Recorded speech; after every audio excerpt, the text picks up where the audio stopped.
International Webinar Series 3. I feel highly elated to be given the rare honor and the proud privilege of welcoming all of you on this happy occasion. I deem it a great pleasure to extend a warm welcome Dr. Akila Kumar Saku, Principal Scientist, Secretary CSR Campus, Chennai. Even though in his busy schedule, he has accepted our invitation. I welcome you, sir. I wholeheartedly welcome Dr. Anthony Rajendran, Associate Professor, Taiwan University of Technology, People's Republic of China. I welcome you, sir. On behalf of our department, it's my honor to welcome our Principal and Secretary, Dr. M. Davamani Christopher, and also I thank for his continuous encouragement and valuable support. I welcome you, sir. It's my pleasure to welcome Dr. K. John Adekle-Sami, Head Department of Chemistry. I welcome you, sir. I have immense pleasure to welcome Dr. C. Dorothy Sheila, Coordinator and Professor of the American College, for her continuous support and encouragement. I welcome you, ma'am. I extend my warm welcome to all the faculties who have gathered for this memorable occasion. I welcome you all. I also welcome all the research scholars and the students with a wide open heart who have actively participating in this wonderful function. I welcome you all. Once again, I welcome each and everyone who have decorated in this seminar. Thank you. Thank you so much, Dr. David Raja, sir, for your profound words of welcome and creating the wave of zeal among the participants. Encourage, lift, and strengthen one another for the positive energy spread to one will be felt by us all, and for we all are connected as one. Anything is possible when you have right people to support you, encourage you, and strengthen you. This is how we have been supported by our beloved Principal and Secretary in every walk of our department endeavors and development. Now I take honor to invite our distinguished Principal, Dr. M. Davamani Christopher, to deliver the inaugural address. Welcome, sir. Good morning. Can you hear my voice? Yes, sir. Thank you.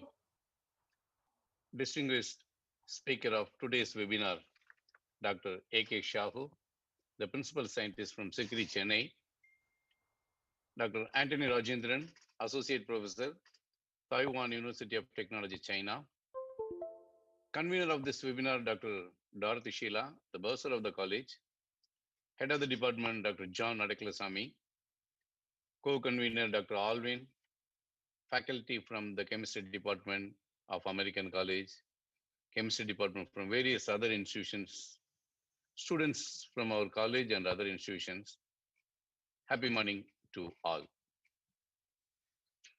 Once again, I am delighted to inaugurate International Chemistry Webinar 3.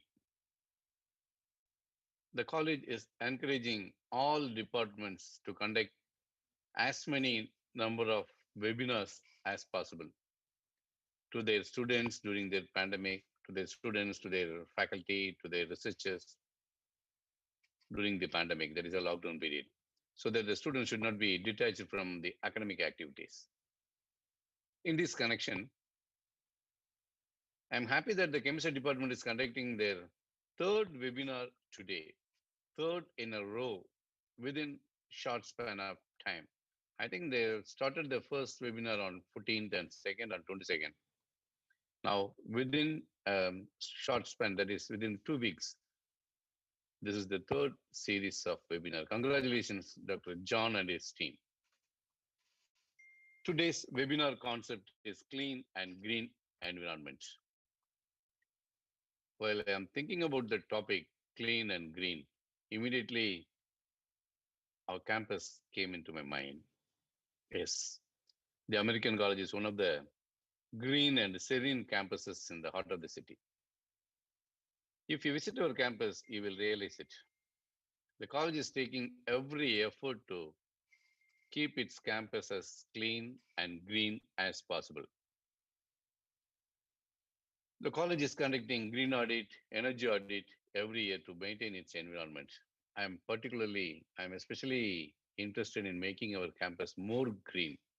No vehicles allowed into the inside the campus, and no two-wheelers and anything. They won't come inside. Green and clean energy is the cry of the world. Every nation takes steps to reduce their air pollution by changing from conventional energy sources to green energy sources. One such a source is fuel cells. Fuel cells are zero emission devices that gives only energy and water as output. Interestingly, in 1960, NASA the first time employed fuel cells as the internal power source for their Gemini and Apollo spacecrafts. Yes, the water obtained from the fuel cells was used for drinking purpose by the astronauts. India is the world's biggest two-wheeler market at 22 billion units per year. By 2024, electric two-wheelers will be a $2 billion market with more than 3 million units being sold in India. Likewise, the leading car makers are interested in introducing their e-cars. In Audi, already they have launched that e-car. Benz, they are yet to launch. Within few months, they will launch. And soon we will have e-charging units like petrol bunk all over the India. Indian government is launching schemes and incentives to promote the adoption of electric vehicles in the country and is aiming to be a manufacturing hub for electric vehicles within the next 5 years. Everywhere we can see the electric cars. So I understand that the first talk will help you to learn the extensive studies and applications of fuel cells for electric vehicles. Second talk will be targeting clean environment and green by removing sulfur from fossil fuels. Both the talks are very much need of the hour, and I hope both the teachers and students will enjoy it and be benefited from the experts. Now it's 3, green and clean. The word of God says, God has given earth to man. Psalms 115, verse 16. Hence, it is our responsibility to protect the nature and the environment. More than 300 are witnessing this webinar now. Congratulations again to the team that organizes such a wonderful webinar. And also, I'm happy to inaugurate the International Webinar Series 3 organized by the Department of Chemistry. Congratulations to Dr. John and his team, doing a wonderful job. Keep on moving. God bless.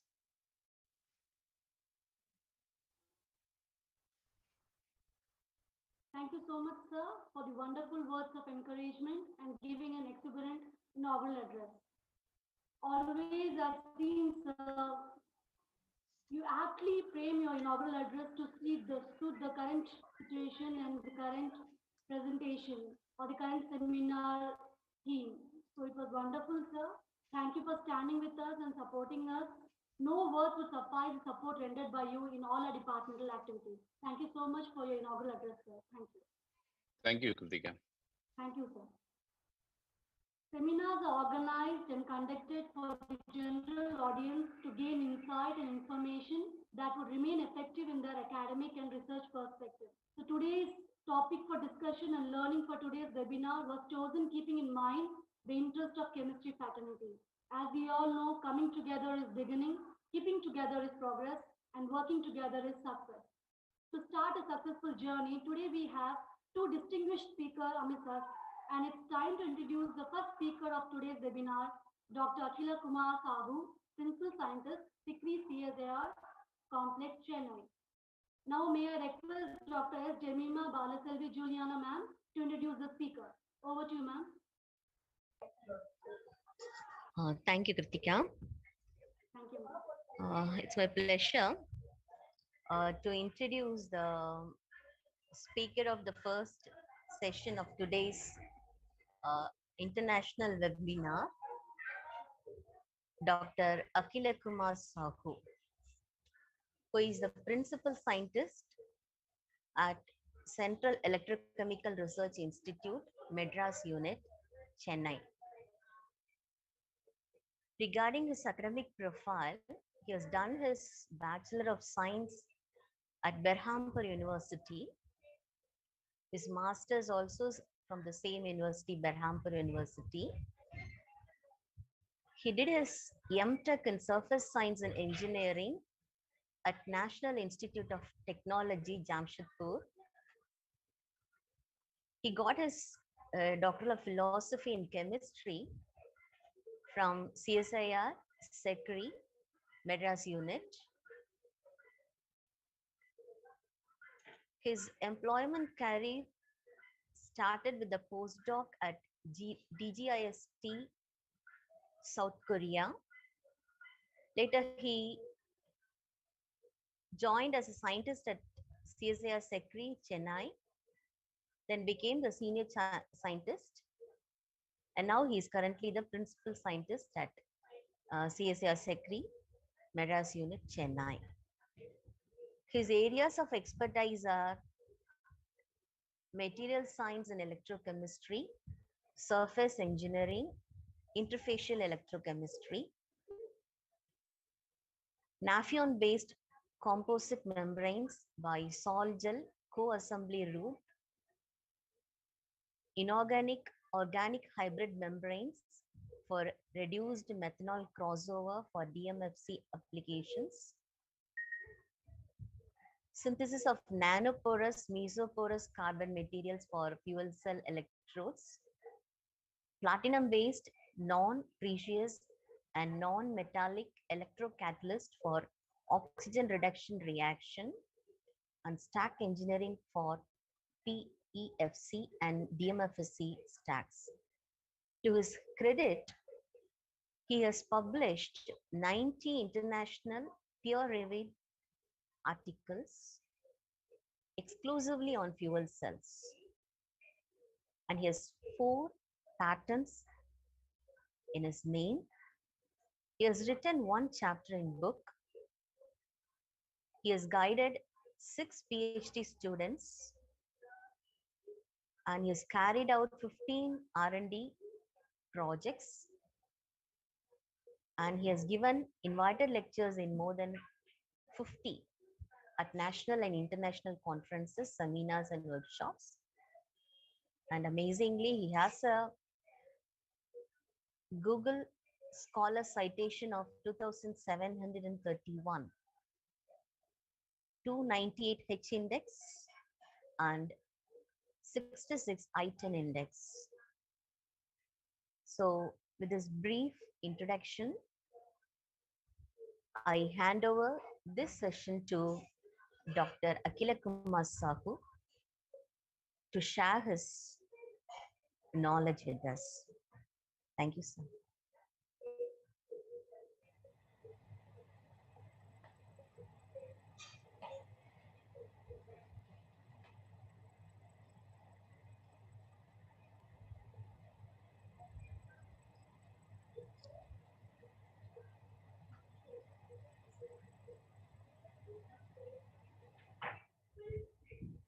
Dr. A.K. Sagu, now the floor is open for you. Yeah. Is my slide visible? Yes, sir. My slide is now clear? Visible, sir, very clear. Okay, okay. So,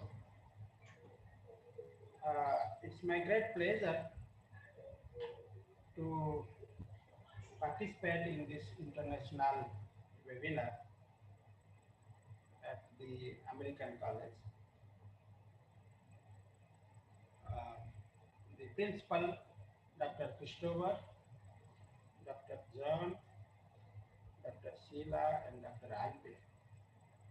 So I thank to them for the kind invitation to me, and it's my pleasure to share my knowledge, experience, whatever I have achieved in last 10-15 years in the area of fuel cell at SICRI. So I will try to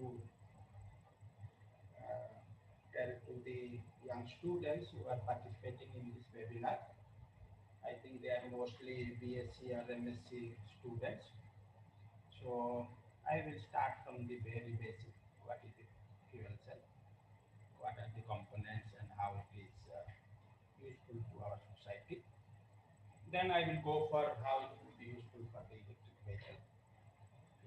Few demonstration with figures. So good morning to all. Today's my talk is PEM fuel cell for electric vehicle. PEM is nothing but polymer electrolyte membrane fuel cells. I will go ahead what are the fuel cell, what are the types of fuel cell, and what is PEM fuel cell, polymer electrolyte membrane fuel cell, for easy understanding of the student. As Dr. Christopher told that green energy is very much important. We are fed up with the pollution, the toxic emissions coming from the industries and from the vehicle exhaust. So our environment is polluting and we are inhaling all these toxic gases. So what is the alternative? How this renewable energy will be helpful, and fuel cell is one among them. How it will be useful to have a green, clean energy and the environment. So my topic based on that. Let me begin. Yeah. So before entering to the fuel cell and renewable energy, let us have a slide how our environment is polluted. You can see I have taken 4 figures from the internet. The first figure, first top left, is the polluted atmosphere at our country capital, Delhi. You can see the environment is much polluted. It is mainly because of the vehicle exhaust. And of course, some agricultural waste burning from neighbor states. The second one is the carbon monoxide, carbon dioxide coming from the vehicle exhaust. That is polluting our environment. The third picture is a typical photograph where in our rural area, our sisters and mothers, they are using coal or wood and they burn it to prepare their livelihood, food. So burning of charcoal and wood is very toxic to the human health. It is polluting to the environment.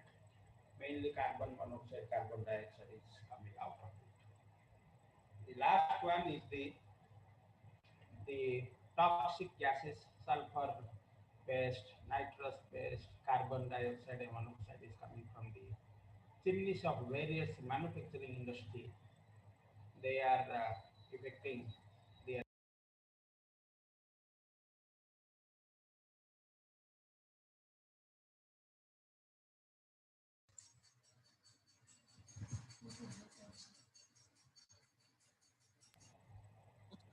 Hello, am I audible?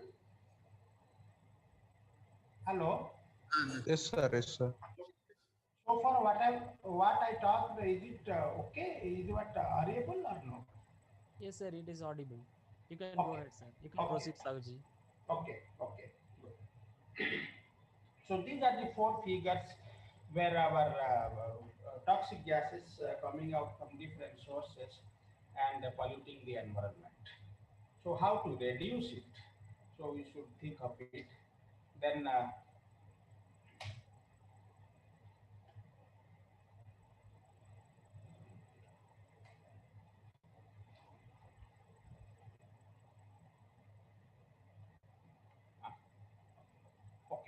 So we will go for the renewable energy. So this is the, we should consider the renewable energy to reduce the pollutants. The renewable energy examples are solar energy, energy from biomass, wind energy, geothermal, hydropower and all. We need a double strategy, both energy efficiency and the effective use of renewable energy, which will give you the clean electricity without any toxic emissions. This means we have to concentrate on energy saving, and that we have to trigger a sustainable energy system which can only be based on renewable energy. For example, I told you the energy from solar, sun, biomass, wind energy, and hydroelectricity. It is very cheap, efficient, and free from the toxic emissions coming out from different sources. So let us go to the electrochemical devices before entering to the fuel cell. There are four electrochemical devices I have given in the figure 1, starting from capacitors, supercapacitors, batteries, and fuel cells. They are classified based on their energy density and power density. The capacitor is having very low energy density, but the power density is very high. Then supercapacitor, then battery. We are familiar with the battery starting from lead acid battery. Now the advanced batteries are lithium ion batteries, sodium ion batteries. They have high energy density, the power density is low. Last, the fuel cell, which have high energy density compared to all electrical devices. And the fuel is hydrogen for polymer electrolyte fuel cell on the anode side, and the cathode side we will use oxygen or air from the atmosphere.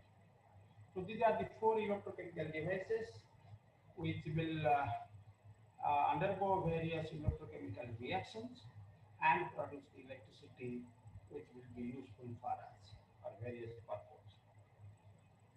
And you can see the use of hydrogen is very clean. You can see my last figure down bottom. If you burn the wood, you can see the carbon content in the wood is very high. If you burn, carbon emission will come. Then coal, the carbon content is too much high, of course less than wood. Then from oil, natural gas. If you consider hydrogen, there is no carbon. When you burn the hydrogen, in our concept, we will tell as a electrochemical reaction of hydrogen, oxidation reaction. Since there is no carbon, when it will undergo the oxidation reaction, we will get proton and electron, no carbon emission. That is the concept of hydrogen fuel cell. And we are going to use this hydrogen in the fuel cell on the anode side, and electrochemical reactions are taking place, and we will get electricity, and the byproduct is only water and heat. So this is the typical example of fuel cells, polymer electrolyte fuel cell. This is the concept. On the right side, you see the hydrogen we will pass from the cylinder. We will get the hydrogen from the industries, chlor-alkali industry mainly, and the pure hydrogen without any CO in even ppm level. We will use this hydrogen, and hydrogen with defined flow rate we will enter to the anode side. This anode side is nothing but a carbon, a porous carbon of several micron thickness, where on the surface of the porous carbon we will have a catalyst layer. The catalyst is mainly platinum-based catalyst supported on the carbon, and the nanoparticle platinum are coated uniformly on one side of the electrode, that is called gas diffusion layer. When hydrogen gas entering to this gas diffusion layer, since it is porous, it will diffuse, the hydrogen gas will diffuse and reach on the catalyst surface, which is on the other side of the electrode. The catalyst is platinum-based catalyst nanoparticle. So hydrogen reacts with the platinum catalyst and will electrochemically oxidize to form proton and electron. This proton H plus ion that will go to the other side of the electrode, this is cathode, through a polymer electrolyte membrane. It's a solid polymer electrolyte membrane, which is called Naphtha, of around 50 to 100 micron thickness. And this Naphtha membrane is proton conducting membrane. It is electronically insulating. It will conduct only the proton. The proton will diffuse through this membrane and it will reach on the cathode side. Here, whatever electron is generating, since it is not diffusing through the membrane, the electron will go through outer circuit, and the flow of electron will give you the electricity. On the cathode side, the proton which is coming from anode and the electron which is coming through the external circuit, that will react with the oxygen which is fed from the cathode side and will give you the water. So that is the concept of the fuel cell, hydrogen-based fuel cell. This is the operating principle. The overall reaction is hydrogen react with oxygen and give you the water. So water is the byproduct in our fuel cell, and the flow of electron will give you the electricity. And because it is exothermic reaction, little bit heat also will be produced. If we efficiently manage this heat, from heat energy, we can also generate the electricity. So that is the special mechanical engineering we have to follow.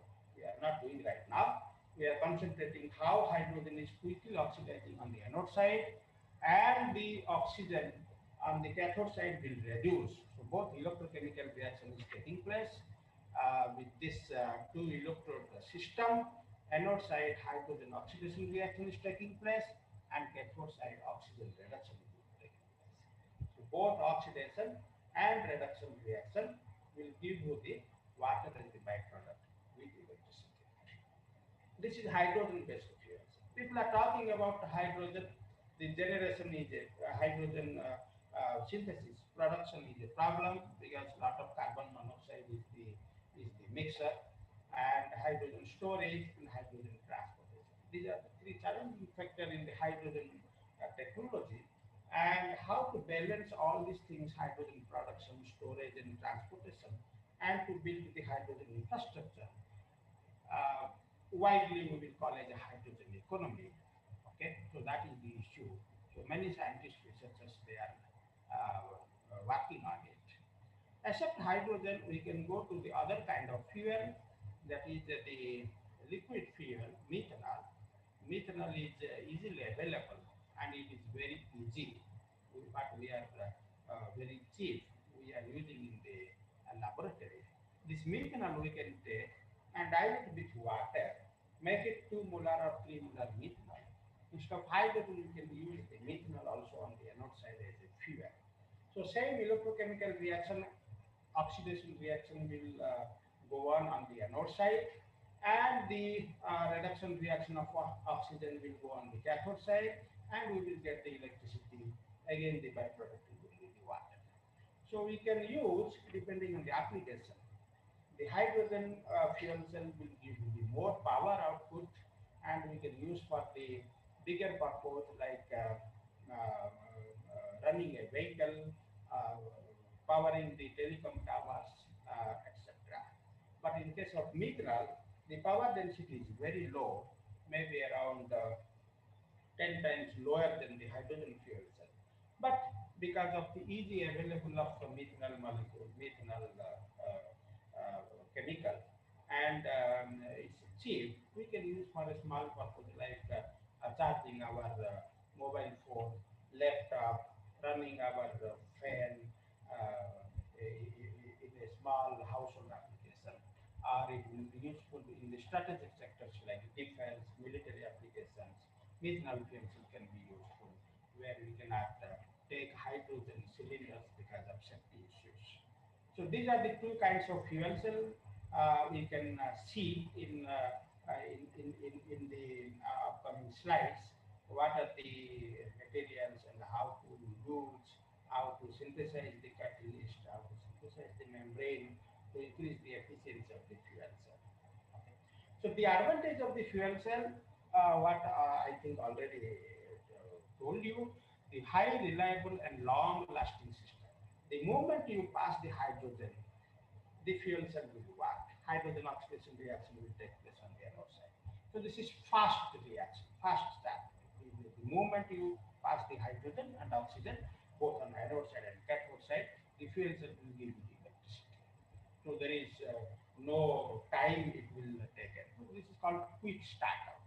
And there is no emission like poisonous gases like nitrous of NOx, SOx. There is no emission. It will give you the green and clean energy. And it will be quickly charged, quickly. You consume all the hydrogen from the cylinder, you just replace the hydrogen cylinder with another one, and the fuel cell can run. So like battery, not required to charge your device and wait for hours to get then run. So it is not like that. You can just change the fuel cylinder and the fuel cell will run. Yeah. So these are the types of fuel cell I have categorized based on their operating temperature and the kind of electrolyte membrane what we are using.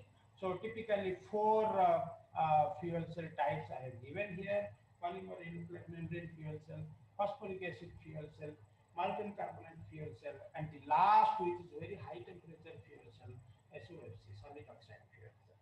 So today we will talk about the polymer electrolyte fuel cell, where only hydrogen or methanol can be used as a fuel, and the operating temperature is around from the room temperature 30 degrees Celsius to at the max 80 degrees Celsius. Because we are using polymer electrolyte, as I told you, the proton conducting membrane, mainly Naphtha, which is the trademark of DuPont produced in the USA. So that polymer electrolyte membrane will conduct only the proton, not electron, and that proton conduction will happen at high humidity level. So we have to maintain some kind of humidity, some kind of moisture. Water level should always be present in the fuel cell, in the membrane electrolyte assembly. Okay. If it go to beyond 80 degrees Celsius, the water molecule will evaporate and proton conduction will be decreased in the membrane. So the fuel cell cannot be generate more power if you go more than elevated temperature, more than 80 degrees Celsius. I will talk about that proton conduction in the membrane in my subsequent slides. So you know, the hydrogen-based fuel cell, we can go ahead for the very minimum power requirement from 10 watts to like electric vehicles. We can go ahead for 100 kilowatts, 200 kilowatt fuel cell stack, hydrogen fuel cell stack. So it's a wide application, and the idea is to bring electric vehicle, fuel cell vehicle, which will be run by the hydrogen. So that is the idea of the CSI technology, hydrogen fuel cell technology. We are at SICRI and with the collaboration of National Chemical Laboratory, Pune, National Physical Laboratory, MPL Delhi, supporting from the CSI mainly. We are working on it, and we have, as a scientist, we have developed and demonstrated a few kilowatt level fuel cell stack, up to 10 kilowatt fuel cell stack, and we will transfer the technology to various industries, which I will talk to you later. If you go to high temperature like SOFC, solid oxide fuel cell, it will work at very high temperature, 700, 800, 1000 degrees Celsius. It will be useful particularly for power plant and all that. And to run at high temperature, you need all ceramic-based materials, which we are not working. Maybe Central Glass Ceramic Research Institute, CCRI, Kolkata, they are working on the solid oxide fuel cell. We are concentrating mainly on the PEM fuels. Okay, let us go. What is the fuel cell worldwide strategy? I have given a slide here just to attract the young people, students, how this fuel cell will be useful for the electric vehicle. 2007, Honda started the fuel cell program. 2010 in the Germany, the Mercedes Benz. So they demonstrated the car with fuel cell, hydrogen based fuel cell. And Toyota Mirai is a very good, perfect example. Even nowadays, the fuel cell vehicle from Mirai is running in the city, in the abroad. And 2018, Hyundai started fuel cell. Now in 2020, Toyota is a Japanese company. Toyota, they are coming in a big way to use this hydrogen-based fuel cell and assemble in the car and run the car in the road. So in our India also, several automobile industries, they are working on the fuel cell. We have a collaboration from KPIT of Pune, its automobile sector. We have given the fuel cell stacks, and of course, with other capacitor and battery, we have demonstrated the fuel cell. What is the strategy in our India fuel cell vehicle? India's first ever hydrogen fuel cell vehicle was demonstrated by Tata Motors in association with IOCL. These are all funded by Ministry of Science and Technology and the Ministry of New and Renewable Energy. It's long back. Now the fuel cell powered Toyota Mirai for India. It is with Tata Motors. So this fuel cell bus is demonstrated in our India long back with the Japanese car makers, but subsequently it is not in mass production. It is not happened. So what is the plan in our country for a electric mobility? In our country in 2013, there was a plan, National Electric Mobility Mission, to run the EV electric vehicle or hybrid vehicle on the road, but unfortunately due to so many issues, maybe the infrastructural issues, so many policy issues, our country has not realized this plan. Later, another plan was launched in 2015 under fast adoption and manufacturing of hybrid electric vehicle. So same situation happened, it is not realized. Now the present government, they are trying to push this electric vehicle or hybrid vehicle.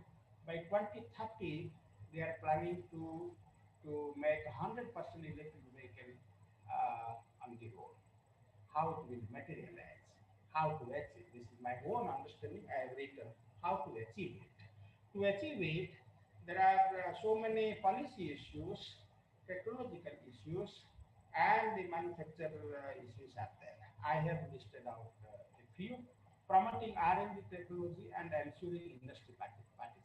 As a scientist, we will see how to develop a small prototype, and we can develop materials which will increase the efficiency of the fuel cell. We can develop a catalyst, platinum-based catalyst, which will oxidize hydrogen very fast, which will reduce the oxygen very fast. Oxygen reduction reaction on the cathode side is very slow and sluggish.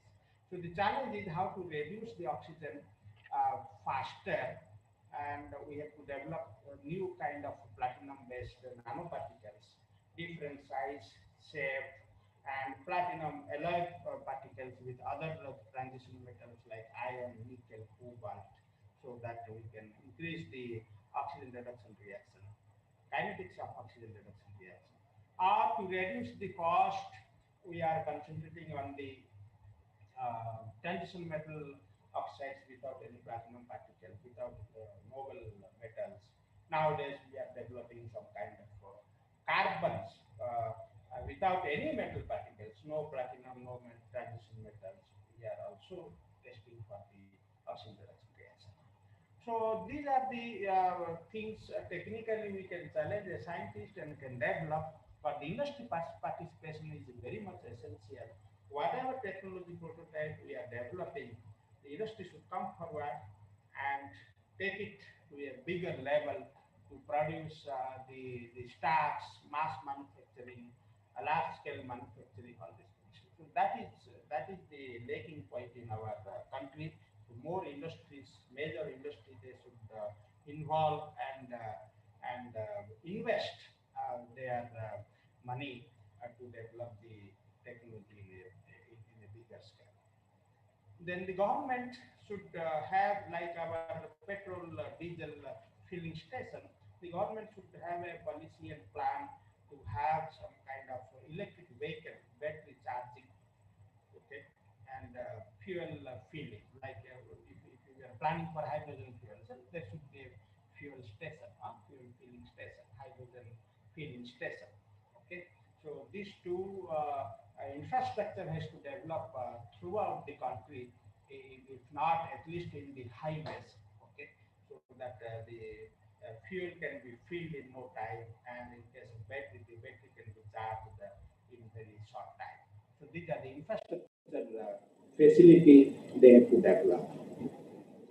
As a customer, the customer cannot buy if the material is, if the vehicle is very cost. We are buying as a middle class man. We can afford 5 lakhs, 7 lakhs, or 10 lakhs vehicle.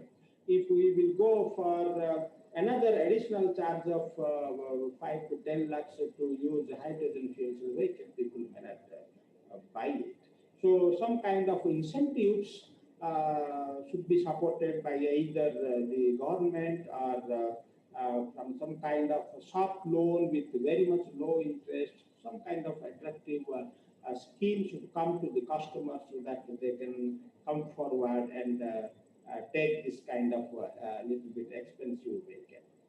And allow the citizen to purchase the electric vehicle on zero down payment with lower interest in the bank loan and all that. So people will come forward and take it. So ultimately, the purpose is to use the electric vehicle so that there will be no burning of this fossil fuels. Petrol, diesel will not be there. So there will be no toxic emissions, carbon monoxide, carbon dioxide is coming out of it. If little bit expensive, also people can buy it.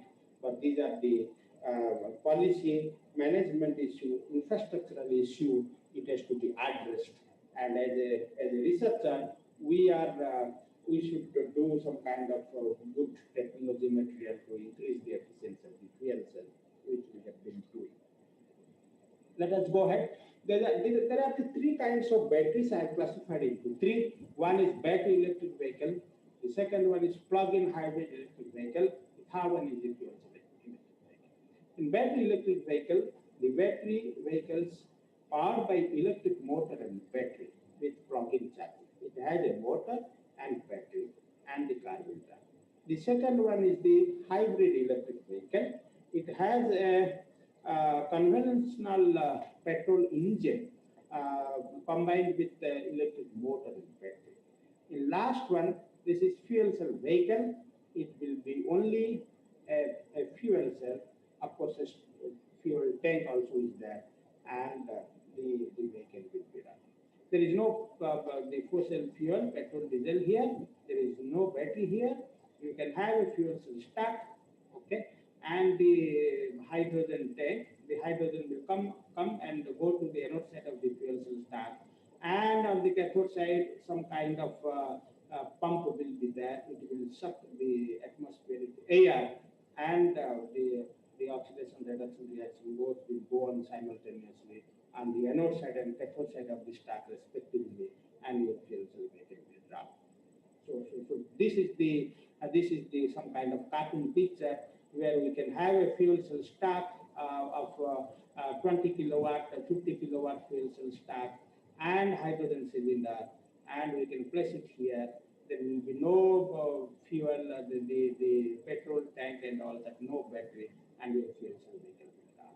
The advantage of the fuel cell vehicle is you consume one hydrogen and replace the tank with another hydrogen, and immediately you can run.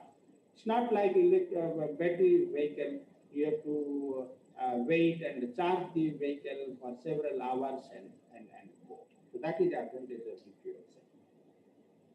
Let us go. What is fuel cell? What are the material challenges? Because many people from the Department of Chemistry, they are here. So let us go how to build a good electrode, good electrolyte, and a good fuel cell. What are the components involved in it, and how they work, and how to develop, synthesize a better material. So there are fuel cell components. The main components is the membrane electrode assembly, which is the heart of the fuel cell. The membrane electrode assembly consists of three. Two electrodes, as I told you. One is anode, another is cathode, the negative and positive. Cathode is positive. Both the two electrodes we can sandwich between a membrane. A solid polymer electrolyte membrane. It looks like a polythene sheet, but it's a different kind of polymer which will conduct only proton, not electron. It is called proton conducting membrane. Electronically, it is insulated. So the combination of these two electrode, anode and cathode, as I told you, the anode is nothing but a porous carbon. It is called gas diffusion layer carbon, and a catalyst layer coated on it. Okay, that is anode. Cathode is same carbon, porous carbon of several microns, around 370 micron, 400 micron thickness. On top of it, we will use some kind of porous carbon, then catalyst layer. So this is catalyst coated carbon spread onto the porous carbon layer. That is the concept on both anode and cathode side. Okay, and between a membrane is there. So this is a typical example. This is the membrane electrode assembly. This is a porous carbon of 400 micron thickness. On the surface of it, where it touches to the electrolyte membrane, there is a thin layer of catalyst, that is platinum, nanoparticle platinum supported on carbon. So PTC, which we will call as a PTC. And other side, on the cathode side, there is another electrode, which is, okay, it is sandwiched. So both the electrodes, catalyzed electrodes, are sandwiched in a membrane. That is called polymer. That is called membrane electrode assembly. All the electrochemical reactions will take place in this membrane electrode assembly, and the electricity will be generated. Okay? And as I told you, the membrane is only transport ions, protons, no electron. So this membrane is also act as a separator between two electrodes. Two electrodes should not touch to each other. It will, because it's exothermic reaction, it will catch fire and will burn. So the membrane will act as a separator also, and the membrane will only conduct protons, not electrons. Okay? And anode side will pass hydrogen, and the cathode side will pass air, oxygen, and hydrogen and oxygen will combine to form water. So this is the basic principle of the fuel cell. Please remember, then we will go ahead, we will understand what is this membrane electrode assembly, what is anode, what is cathode, how platinum catalyst is helpful to accelerate the hydrogen oxidation reaction on the anode side, to accelerate oxygen reduction reaction on the cathode side, and how this membrane, polymeric thin sheet membrane will be useful. All we will go through one by one. Then we will go few examples of the fuel cell stack and its application. Correct? And this is the membrane electrode assembly, and this is the typical example. If you take some kind of cross-sectional image, this is the membrane, this is the picture of membrane. Okay, this is picture of membrane, this is the electrode, carbon electrode, and this is the catalyst layer, platinum carbon catalyst layer. So this is one electrode picture, and this Naphtha membrane, another side same similar will come, and this is called membrane electrode assembly. So the combination of these two electrode and a polymer electrolyte membrane, which is already sandwiched, we will press some kind of 50 to 16 kg per centimeter square at 130 degrees Celsius. This is called hot press. So there is no absolutely gap present between the electrode and the electrolyte. So there is no gap. Normally, when you take electrochemistry, we can take some kind of beaker or reaction chamber. We will dip the electrode, two electrode, anode and cathode to the electrolyte, or some kind of liquid electrolyte, sulfuric acid or alkaline electrolyte. We will dip. So what will happen? Because liquid electrolytes, some kind of resistance will be there. Because this is solid polymer electrolyte membrane, so there is no gap absolutely. This is called zero gap cell design principle. So the resistance, electrode electrolyte resistance is very, very less here. of course, almost nothing. So the interfacial resistance is not there. So your conductivity will be increased. So that is the novel the design of membrane electrode assembly, which will increase the electronic conductivity and the fuel cell polymers. So this is the typical look of carbon. It's a Vulcan carbon. The surface area is 250 meters square per gram. This carbon is normally formed from the coconut shell and so many from other sources. And this is the electrodes, carbon papers, which I told you, carbon paper of 400 micron thickness. One side we can put catalyst, platinum carbon catalyst, and later we'll form this membrane assembly with a hot press 130 degrees Celsius and 50 kg per centimeter square. This is the normal look of polymer membrane, Naphthenian membrane. It looks like transparent and thin 50 micron thickness, like it will look like a polythene sheet, but this has a special kind of properties. It will conduct only photon now. So this is the fuel cell components. This is the heart of the fuel cell. Then once you develop this membrane electrode assembly, we will have some kind of graphite plate because you have to pass hydrogen and oxygen to the anode side and cathode side respectively. So you should have some kind of path for it, for the traveling of the gases. So we will have some kind of graphite plate of 3 mm, 4 mm thickness, and in our lab we are designing this kind of serpentine channels. The hydrogen will come here and travel all these passes, and unutilized hydrogen will go out. Okay, so this membrane electrode assembly, what we developed in the previous slide, that we will keep on the top of this graphite plate, wherein the channels are there, hydrogen path is there. Okay, and on the top of the membrane electrode assembly, we will keep similar one more graphite plate where this channel will be there. So one will be used for hydrogen, other will be used for the oxygen. So if you assemble the fuel cell, you can see this will look like this. This is the typical example of a typical figure of a fuel cell of around 25 centimeters square active area. This is the current collector. The copper plate is used normally for the current collector to avoid the rust and other things. We may pour some kind of conducting layers, gold plating we have done. And this too is the aluminum or stainless end plate. And between these, this kind of graphite plate, both graphite plates are there and MEA, and we can tighten the nut and bolt and we can assemble the fuel cell.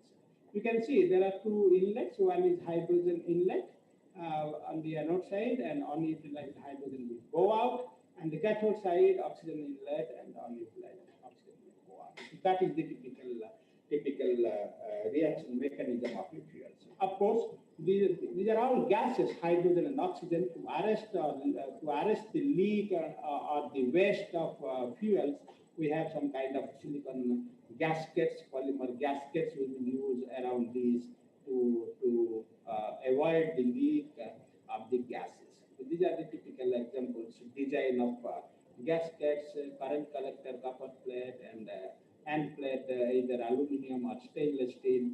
These are the graphite plate with some kind of channels, serpentine channel and cooling channels, all these things. What is the barrier? The barrier is the durability, how long it will work. Okay, the durability is based on your material, the membrane and the catalyst. And this is costly material. As I told you, we are using platinum catalyst on both anode and cathode side. Platinum is very costly. And the membrane, whatever the specific membrane, proton conducting membrane we are using, that is very costly material, expensive. Graphite plate, because it's a very good electrical conducting graphite plate we are using, that is also very expensive. So the fuel cell as a whole is a very expensive device. Okay. And that's why the limitation is there to take it to the vehicle and reach to the common people. Okay, to meet this, then it has to be in a big level. The industry should come up. Then some kind of mass manufacturing should happen, and bulk synthesis will lower the cost. So then it will be useful. So So there are so many issues are there, so many strategies we need to follow it up to bring down the cost of the fuel cell stack. We will go one by one. First, we will go the one important component, which is the membrane, ion conducting membrane or proton conducting membrane. Okay. So there are the three issues I have categorized. One is membrane. What are the membrane issue? Then we will go for the gas diffusion layer or electrocatalyst, platinum catalyst. Then we will go for some kind of engineering issue like thermal management. As I told you, it is exothermic reaction. A lot of heat will be produced. The more bigger stack you will form, the heat will be more and water generation will be more. And how to have good thermal management, water management. These are the good engineering issue. We have engineering team, they are working. But okay, let us first go ahead with the membrane. As I told you, the membrane is the 50 micron thick membrane which will conduct only the proton, not electron. And this proton conduction will happen when the membrane is absolutely in wet condition. 100% RH should be maintained in the membrane so that the proton movement will be there from anode to the cathode. So how to humidify? So how to maintain the 100% RH? So we cannot pass direct hydrogen on the anode side or direct oxygen on the cathode side. So we have to use some kind of humidification setup, external humidification setup. Prior to feeding the hydrogen gas to the anode side, the hydrogen should go to a humidification setup, and hot and wet hydrogen should go to the anode side of the fuel cell stack. Similarly, on the cathode side, oxygen, we will pass through the humidification setup. The oxygen, hot and wet oxygen should go to the fuel cell stack. So finally, when they come into contact with the MEA, membrane electrode assembly, the membrane should be 100% humidified, some 60, 70 degrees Celsius, and full water level should be maintained so that the proton conduction will happen and your efficiency of the fuel cell will be high. But at the same time, you should not have more water content here. If you have more water content, that will go and flood your electrode, or that will go and sit on the flow field regions on the cathode side. Your oxygen gas cannot pass through this water molecule and reach on the cathode side catalyst layer. So you should have some kind of good water management, good thermal management, okay, to generate more power from the fuel cell device. So this is the membrane issue. In our laboratory, we have developed, even Dr. Alvin was working on the membrane, which will work without humidity, without water content.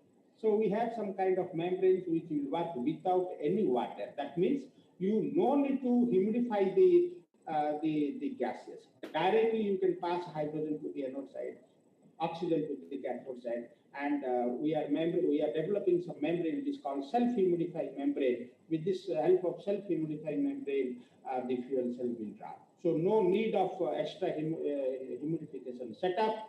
Okay, and the 20%, 30% of auxiliary power demand will be avoided, and the space will be minimized, and your volumetric power density will go up in your fuel cell.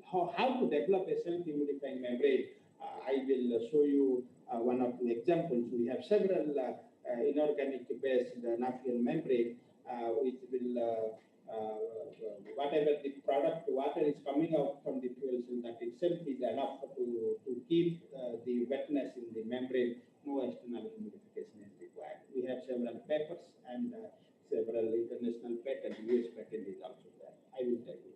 Then the second one is what is the challenges on the catalyst. As I told you, the electrode is very porous, and the catalyst is platinum catalyst on the carbon, Vulcan carbon 250 meters square per gram. How to use platinum catalyst effectively so that we can maximize the utilization. Normally 20% of the platinum is used on the electrochemical reaction, particularly on the oxygen side. It is very important. As I told you, oxygen is very slow and sluggish. So whatever design we will go for the catalyst design, that is on the oxygen side to increase the kinetics of oxygen.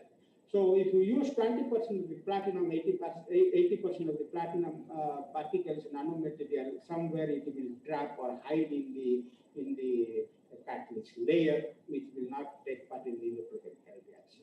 So how to design a good catalyst, good carbon, porous carbon, nanotube, carbon fiber, advanced material like graphene, and how to uniformly disperse these platinum nanoparticles on it, that is also very much challenging. I will show you some few examples how to develop platinum-based catalyst. To reduce the cost, we will have some kind of non-noble catalyst transition metals, or nowadays we are using some kind of carbon and some kind of defect engineering we are doing, where there is no metal particle is required and still it will reduce oxygen on the catalyst side.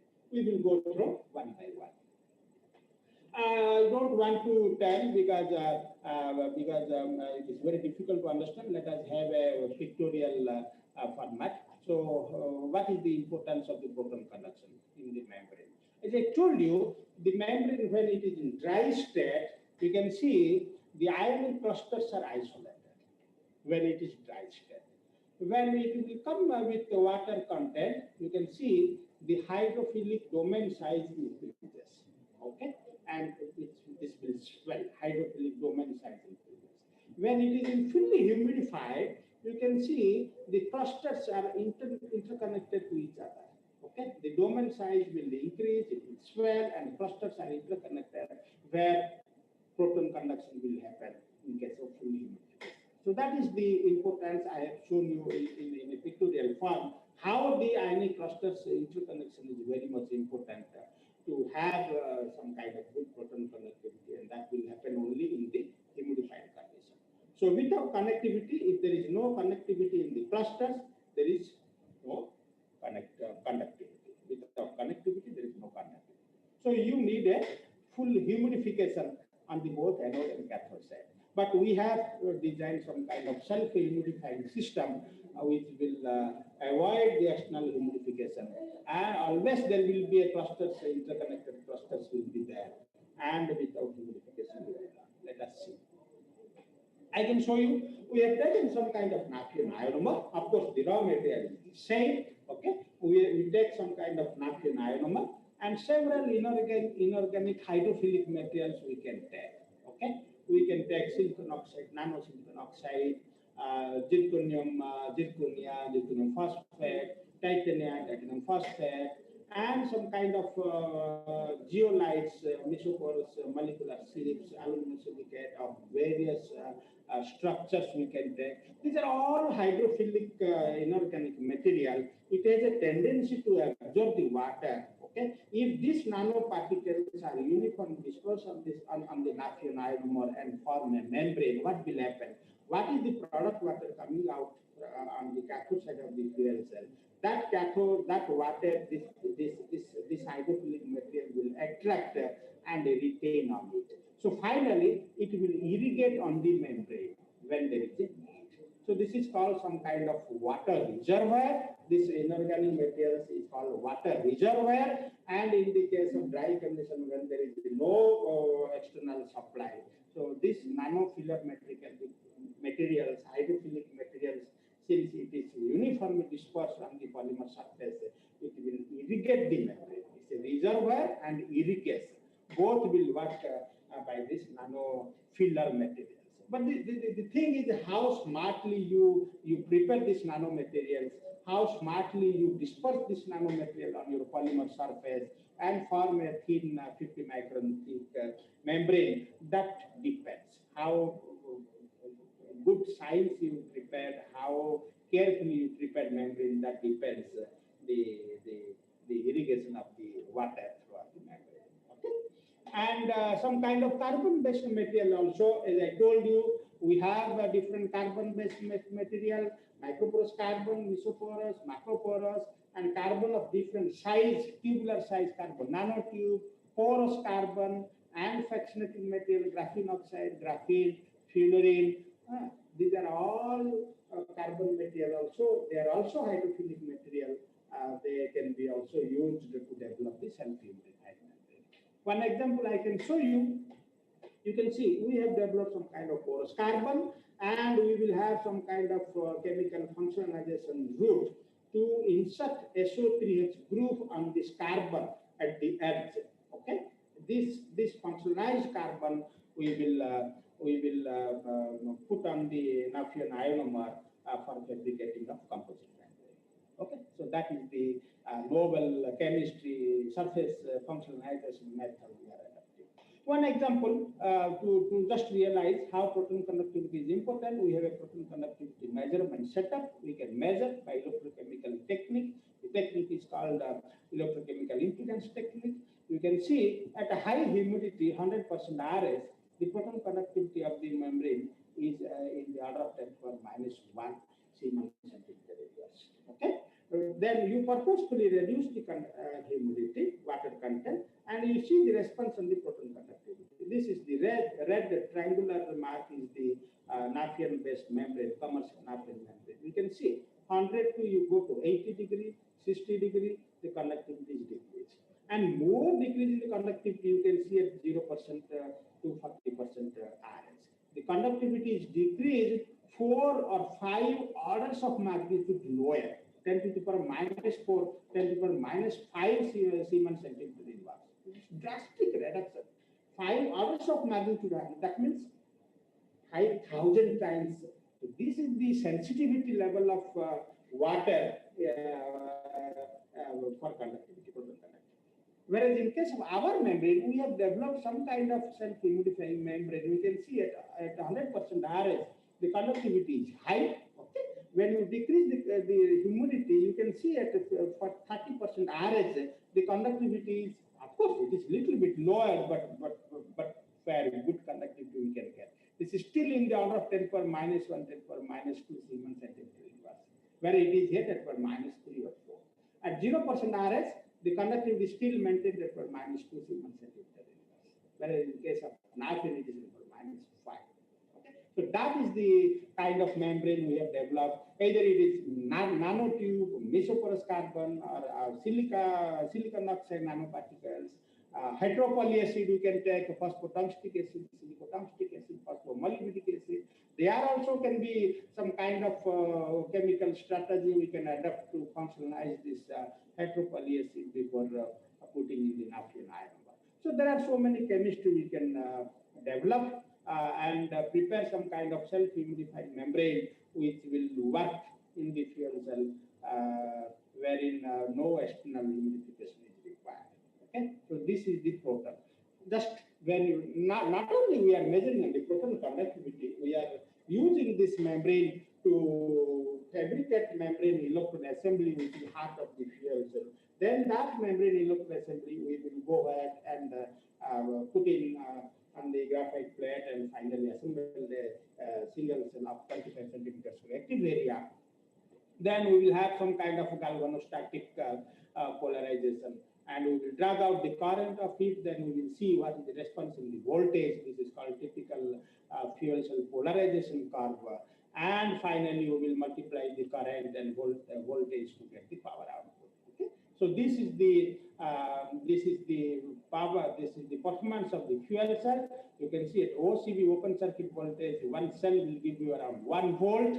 Okay. Theoretical voltage of this electrochemical reaction, hydrogen combined with water to produce hydrogen combined with oxygen to produce water. The theoretical potential is around 1.23 volts. But practically we will get around 1 volt. Okay. Suppose you want to have a 50 volt or 100 volt device, you make 100 cells or 50 cells, connect all of them in the series and to get 50 volt or 100 volt device, whatever as per your requirement. Okay. To get more power, you should get more current. More current means you should that current depends on the size of the electrode and the how superior materials you are using on it. You can increase the electrode size. Okay. Finally, the current multiplied by voltage will give you the power output.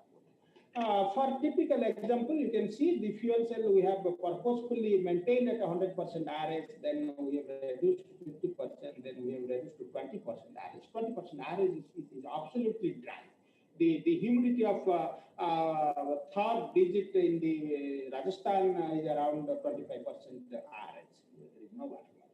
Okay, you can see at 20% RH, the membrane, Naphtha membrane is dying here. It will give around 50, 70 milliwatt per centimeter square. Whereas our mesoporous carbon impregnated on the Naphtha membrane will give you around 700 milliwatt per centimeter square. So this kind of membranes, self-immunifying membranes, we have characterized thoroughly proton conductivity, apart from the proton conductivity by several physical calculations like morphology, scanning electron microscopy. These are the atomic force microscopy images of the membrane, how the membrane ionic clusters are arranged, how they are disturbed, how they are tailored, and the channels in the ionic channels, ionic domains distributed in the membrane. We can characterize by using some kind of microscopy technique. Okay, so these are the, apart from this mesoporous carbon, we have several filler material, and we have published around 10-15 papers on various self-immunifying membrane, and happy to tell you that in last project, CSR funded project, we have developed around 500 watt open cathode fuel cell stack self-humidifying using our indigenous developed self-humidifying membrane. No external humidification we have done on both anode side and cathode side. So that is the membrane development. Let us go to the catalyst. Catalyst, as I told you, the platinum on the carbon is the normally catalyst. Okay, I will go through this catalyst, then we will go to a few examples. I don't know what is my time restriction, so I will keep it very minimum. This is the normally catalyst surface morphology. It will look like, you can see 3 nanometer or 4 nanometer size the platinum particles. These black dots, circles are the platinum particles are dispersed on the carbon surface. Okay, so this is the typical nanochemistry to develop a platinum particles, and this will help on the faster oxygen reduction and kinetics. So how smartly, how effectively you are dispersing this platinum nanoparticle on the carbon surface and coating on the electrode, that matters. Okay, this catalyst will help for the electron-proton migration and charge transfer kinetics. What is the issue of the catalyst? Platinum catalyst is very cost. Okay, and what kind of carbon we are using as a support? This carbon should have a new and some unique property. Okay, normally the microporous carbon we are using Vulcan carbon 250 meters square per gram. We should develop some kind of high surface area carbon so that platinum particles will distribute nicely. Platinum should not agglomerate. Okay, these are all issues we have to take care. It should not agglomerate. If it will agglomerate, what will happen? One platinum particle will combine with other, then agglomerate will form a cluster, then finally it will detach from your carbon support. That is, platinum particle will come out. Okay, so these are the problems we will face after several hundreds of hours of using the fuel cell, either single cell or star. So how smartly we develop some kind of good support and some kind of porous structure so that platinum particles remain isolation and take part in the electrochemical oxygen reduction reaction. Carbon corrosion is very important. The carbon should be very stable. It should have some kind of good electrical conductivity. It should not corrode, because fuel cell we are using at the high voltage and the acidic environment we are using. Naphtha membrane is acidic because of sulfonic acid group. So in this acidic medium, carbon should be supportive. It should not be so amorphous. It has to be crystalline and high surface area. So these are the steps we should take care. How to develop a good carbon support so that corrosion will be avoided, platinum agglomeration, platinum detachment should not be there, and how to disperse the platinum particle more nicely on the carbon surface. Okay, and these are the few examples.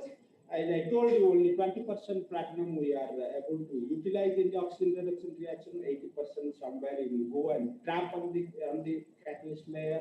It will be not utilized. So how to use maximum platinum usage? That is more urgent. We should have some kind of good carbon.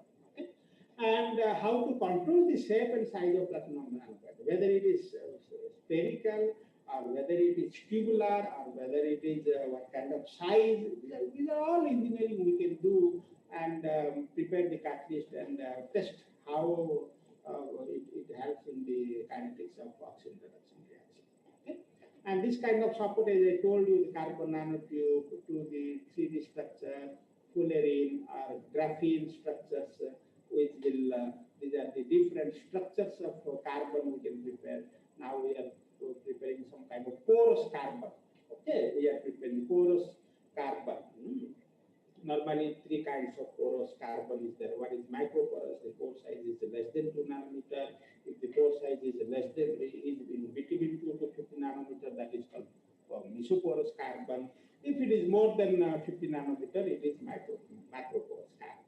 Okay. So for the fuel cell, both for hydrogen oxidation reaction, mesoporous carbon, where the pore size is in the range of 2 nanometer to 50 nanometer, that is normally good for dispersion of platinum particles and its electrokinetics on the cathode side. Okay, and we can also we can combine the platinum particles with other transition metal like nickel, cobalt, iron, and to increase the kinetics of ORR, oxygen reduction reaction. We can combine the carbon particles with conducting carbon like polyaniline, polyethoxydiethiophene. Okay. Polypyrrole, all these things we will make a composite of this conducting polymer with normal porous carbon and develop a new kind of support material where a platinum usage will be more. Okay? So these are the things we have developed in our research.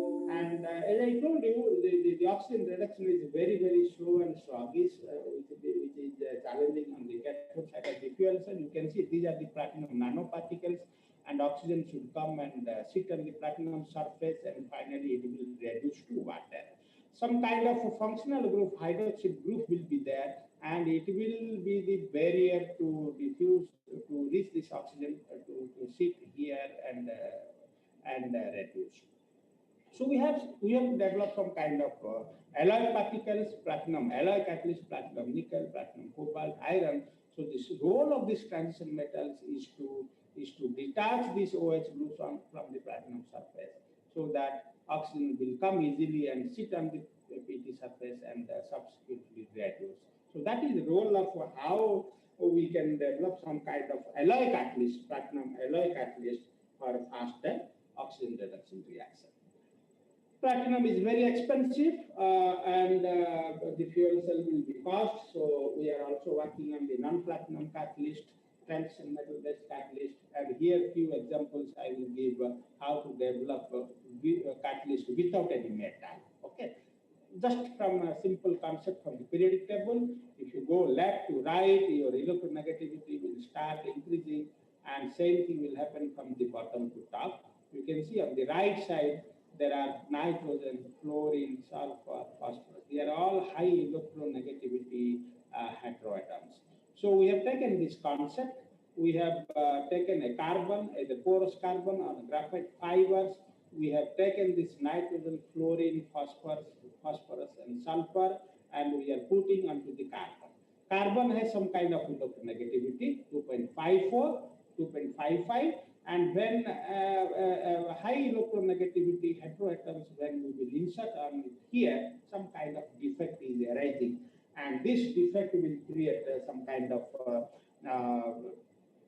charge delocalization, and later it will reduce the oxygen more easily. So that is a new concept we have developed, and we have taken it further and developed the catalyst, and so many people have worked on it and produced their PhD degree. Okay. This is the perfect example. As I told you, we have taken a carbon fiber here. This is the carbon fiber, and when we put nitrogen on this carbon fiber, we have taken the transmission electron microscopy. You can see this is a little bit widened, but it is not disturbed. We have taken a high electronegativity fluorine. Fluorine is the highest electronegativity in the periodic table. Structurally, it is not disturbed much. But we have seen what is the effect when we combine both nitrogen and fluorine together.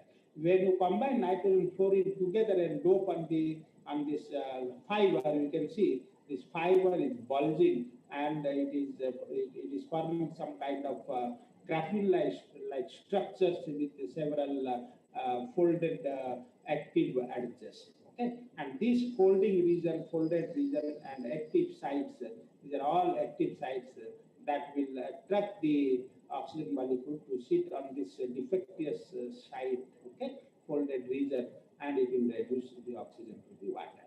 So that is the novel chemistry we have developed. We have just combined two heteroatom nitrogen fluorine together and create some kind of defect in the fiber, carbon fiber, and that is more active to attract the oxygen molecule to sit on this defectious site, active sites, and reduce the oxygen, where it is no metal particle, no platinum, no transition metals are available here.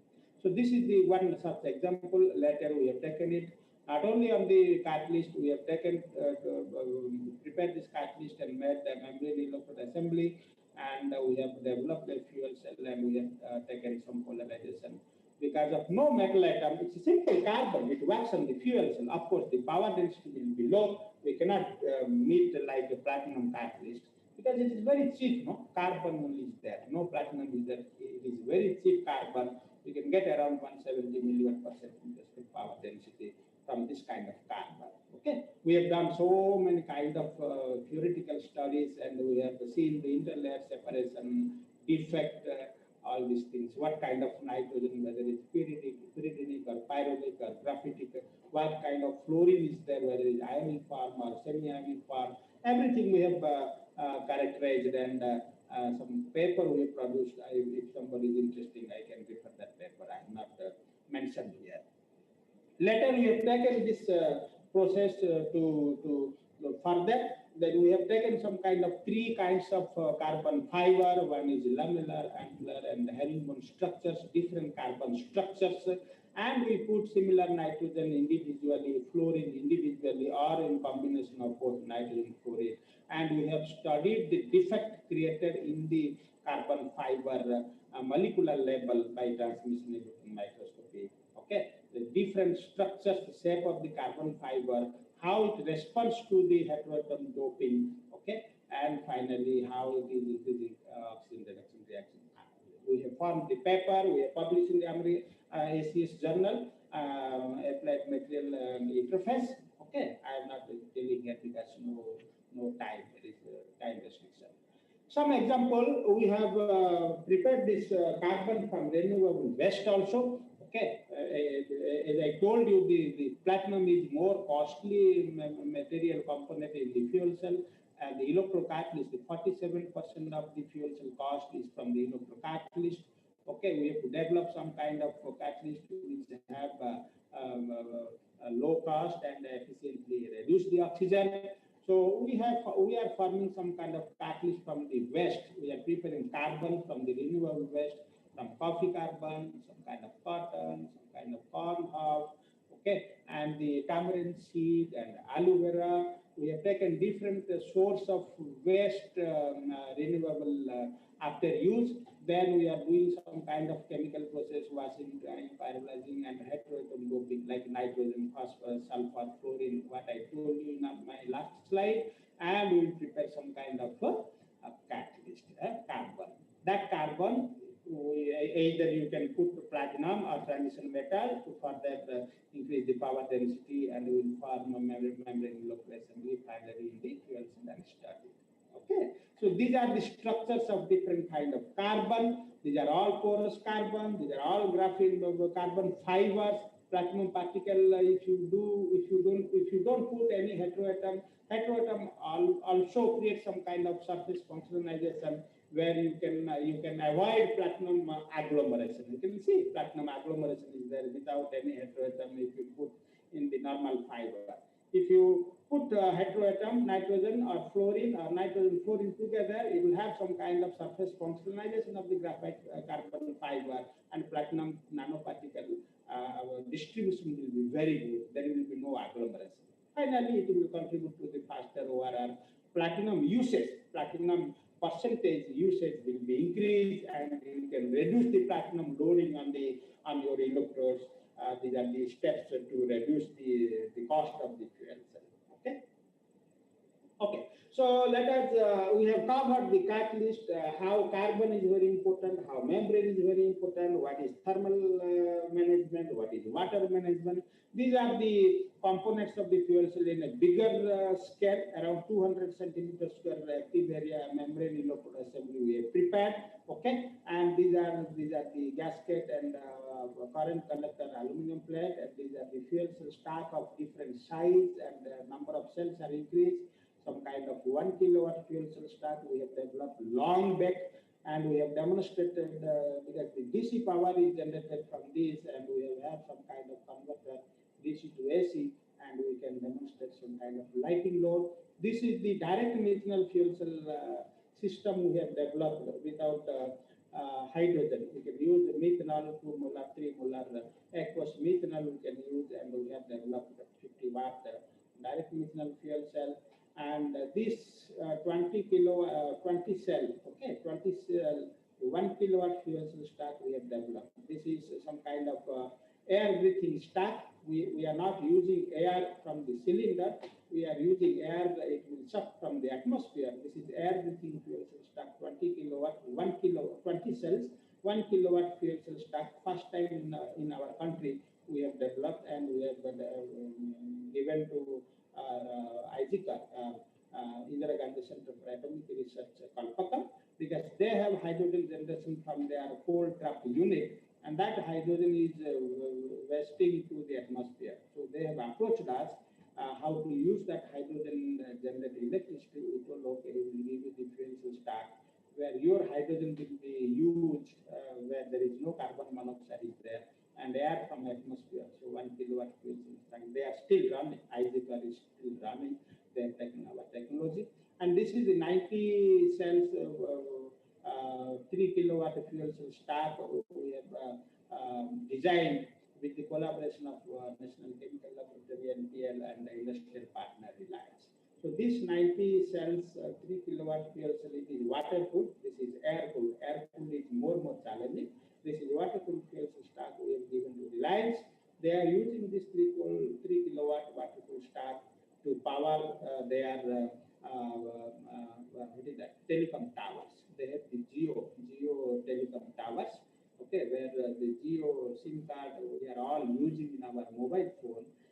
The towers which are remotely located in the northeast or extremely north region, where there is no grid power connection. So that towers is powered by our 3 kilowatt water cooled stack. We have given to various companies. We have given to Genex Private Limited, Mumbai. We have transported the technology to the TVS Motors, Hosur. They have taken our stack and run the three-wheeler auto. So this is the 1.5 kilowatt air cooled stack which we get to IGCA Kolkata. This is in oxygen, 1.5. This is in air, you can get 1 kilowatt. Okay, this is air breathing stack. There is no air cylinder. Okay, and this is 3 kilowatt. We can see the fair voltage stability in all the steps. Cell to cell voltage stability, cell to cell voltage, cell to cell current. We can diagnose. We have our test station. 5 kilowatt fuel cell test station we have. Okay, suppose some problem in the cell, suppose some voltage problem is there, current problem is there, then we can replace that cell with another one and make the stack ready. So that is the purpose of this fuel cell engineering. This is the 4.5 kilowatt fuel cell stack we have given to the TVS Hosur company. So they have used this fuel cell stack in the three-wheeler auto, and they have given demonstration long back. I don't know how they are taking it forward. So recently, last year, I think, 6 months back, we have 10 kilowatt fuel cell stack we have developed. This is CSR technology, and we have given to the KPIT. This is Pune-based company, KPIT CSR. The Nimitli is the project mode. Okay, under the Nimitli project we have developed, and this 10 kilowatt fuel cell stack they have taken, the KPI taken from us, and they have the expertise how to integrate in their vehicle. And this is the fuel cell vehicle we have demonstrated in the roads of our CSR campus at Pune. Okay. And these are the industrial partners we have: TVS Motors, High Energy, Chennai, Inchman, Chennai, Reliance Corporate. Reliance is the joint partner, industrial partner to us. So they are using our technology to power their telecom towers, but they have to come forward in a bigger way, invest more money, because they are a big company. They should come to take this technology to a bigger scale. KPIT, that I told you, we have demonstrated the electric vehicle, and Thermax, they are very much useful to us, the Pune company. So we have developed high temperature fuel cell. High temperature matlab, it is not like SOFC, but we have used some kind of polybenzene double membrane. So the fuel cell temperature will go 170, 180 degrees Celsius, so that even little bit contaminated hydrogen, carbon monoxide, carbon dioxide contain hydrogen we can use. At this temperature, carbon monoxide will oxidize to CO2 and it will go away. So we can use some kind of contaminated hydrogen. We can use that. Worldwide, there are so many automotive sectors, and there is a great opportunity of the fuel cell. The companies, automobile company like Honda, Toyota, Hyundai, they are all working. Even in our India, people, even Tata vehicles and Suzuki, the Mahindra, all are working on the fuel cell silently. And some they are in near future we will suddenly realize the fuel cell car on the road, and the Benz Daimler. These are the fuel cell companies worldwide. Ballard is the Canadian company, #1 company in the fuel cell. Horizon in the China. Bloom Energy, we have a branch in India. This is European companies. Energy. These are other hydrogen infrastructure.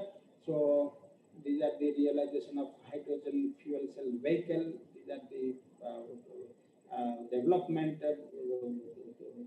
with respect to the years. I don't want to touch because they are all science background people. And we can calculate the hydrogen stoichiometry, oxygen stoichiometry, air stoichiometry in the various fuel cell stack: 1 kilowatt, 5 kilowatt, 10 kilowatt, 20 kilowatt fuel cell stack. What is the volume of oxygen? What is the volume of hydrogen required? We have a calculation, and the specification of the fuel cell stacks. They are all not required, I think. Finally, supposed to develop a 5 kilowatt fuel cell stack, you cannot have a small size of the electrode.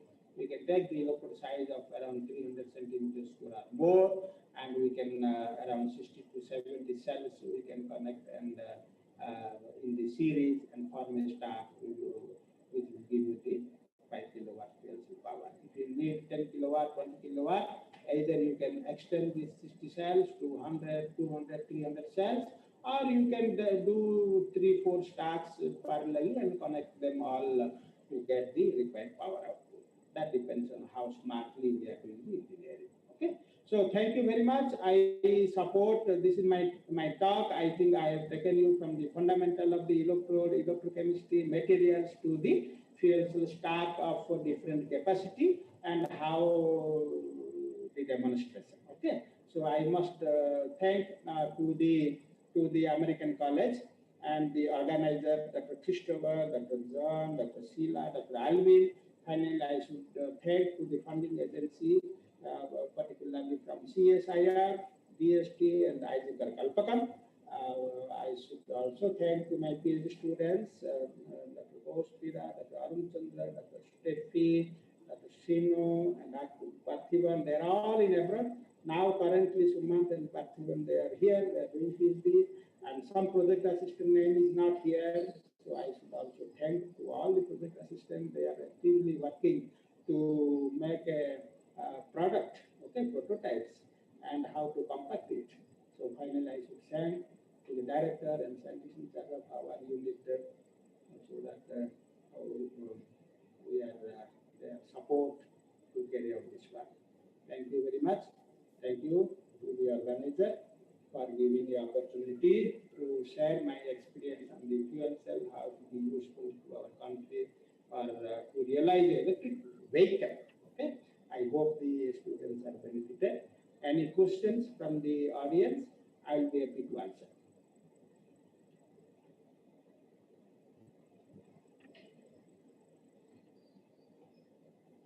Hello. Thank you so much, sir, for your valuable time. Participants, now it's time for question and answer. The floor is open. You can post your questions. Either you can post your questions in the chat box or you can raise your hand to pose your question. It's over to the participants. These are the questions I have to answer now. Yes, sir. Okay. Yeah. Participants can raise your question. You can either raise your hand or you can put your questions in the chat box. I have no problem. If time is there, I can answer one by one. Sure, Okay. So the first question from Kumar. Could you please say the approximate weight of the fuel cell setup? The weight depends on the kind of end plate we are using. Normally, the end plate are used the stainless steel or aluminum plate. Okay. So the weight depends on the kind of aluminum plate and kind of end plate we are using. If you are using stainless steel, it will be more weight. If you use aluminum, it will be less. And another weight reducing step is the graphite plate we are using of 3 mm or 4 mm graphite plate. Suppose we are developing 200 cell stack. So 200 into 2, one side and outside and cathode side, around 400 graphite plate will be used. This graphite plate is very thick, 3 mm to 4 mm. Instead, we have a technology where we are using the metallic plate, SS, okay, normally metallic plate of less than 1 micron thickness. So your weight and volume will be reduced. So there are several challenges how to reduce the weight and volume. So we are working on it, and we have developed 10 kilowatts fuel cell stack. What I told you, that stack, this KPIT industry they have taken and shown the demonstration of the electric vehicle in the CSR campus NCL Pune. So that is very less weight material. Okay. Normally, if you develop a 10 kilowatt fuel cell stack, the weight will be around 30-40 kgs roughly. Okay. So that is the rough figure, but there are several steps to reduce the weight and what kind of material we are using. Coming to next question by Anupama Devi, can we use ruthenium or silver in place of PT? Okay, we can use, but it is better to combine silver or gold or ruthenium with PT and form some kind of alloy to increase the kinetics of oxygen reduction reaction. Okay, only ruthenium and silver may not be benefit on the cathode side to catalyze oxygen. If you combine with the platinum particle, it will work nicely. The third question is Pranay Tambe, what is the function of Naphtha in the fuel cell? Function of Naphtha. I told you the Naphtha is a proton conducting membrane. The Naphtha membrane should conduct only the proton, not electron. Okay? And this proton conduction, the more it will conduct proton, the more will be the proton conductivity and the fuel cell voltage output or power output will be more. So naphthalene is a proton conductor material, and naphthalene is an isolation barrier between the two electrodes. So this will not give any short circuit. This is a mechanical barrier between anode and cathode. So that is the important function of naphthalene. Another is from Chandramani, what is the role and function of naphthalene in fuel cell? I think it is similar question to with the Pranay Tambe. I have answered it. Okay, naphthalene role. What is PANI and P dot? PANI and P dot are two conducting polymers. Polyaniline is the PANI. P dot is polyethylene dioxythiophene. Okay, this conducting polymer you can take while preparation of the catalyst. You can combine with carbon, and carbon PANI composite or carbon P dot composite support you can prepare. Later, when you disperse the platinum or any noble metals on this composite, carbon PANI, carbon conducting composite, then platinum dispersion will be good. Okay, agglomeration will not be there. So that is the role of this conducting polymer. When we form some kind of composite with carbon, so the metal particle, nano-sized metal particles will be dispersed nicely, and many platinum particles will take part in the electrochemical reaction. So platinum usage will be more. Finally, you can reduce the platinum loading. Another question by Ramdeep Kaur. Why graphene conductivity is more as compared to others? That is the inherent characteristics of the graphene. Okay. Different carbon have different physical properties. Okay. So conductivity, surface area, porosity, particle size, these are all the inherent properties of the material. And electron conductivity of the graphene is more because it may be more crystalline state, amorphous, all these things depends. Okay?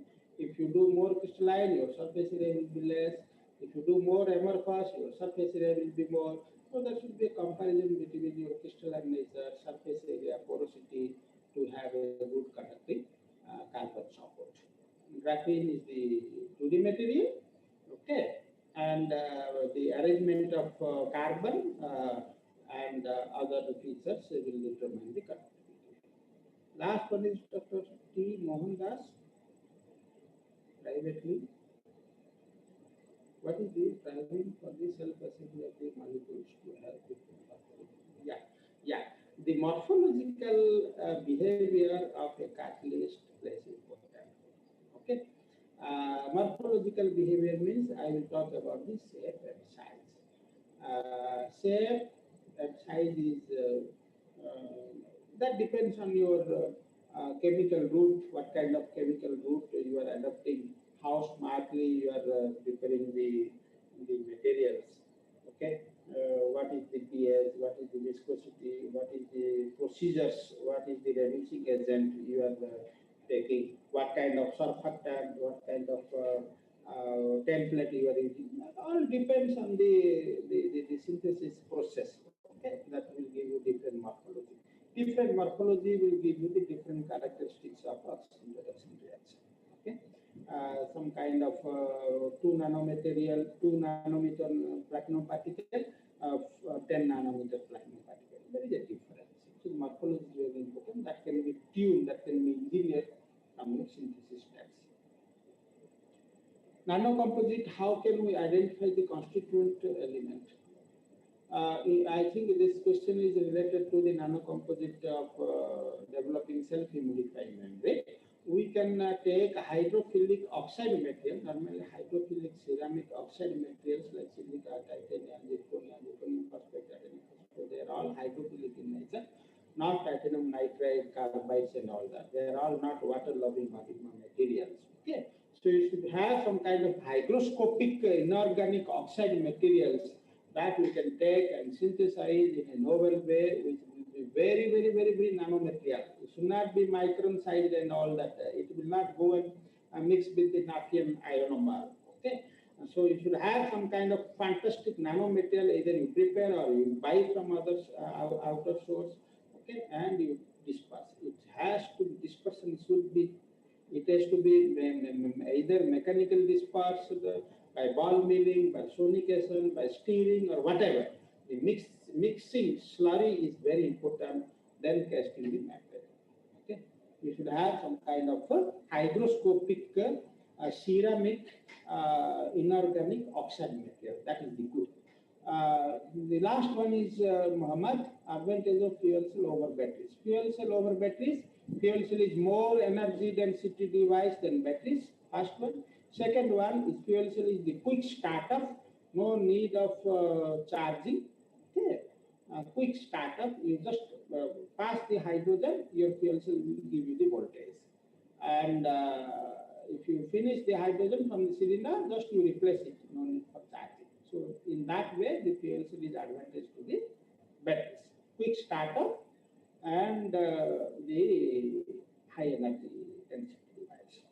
I think I have answered all. If any unsatisfied answer, then individual can ask me. I can give you more clarification. Or if any time constraint, they can reach me to my mobile phone or by WhatsApp or by email. I can try to reply.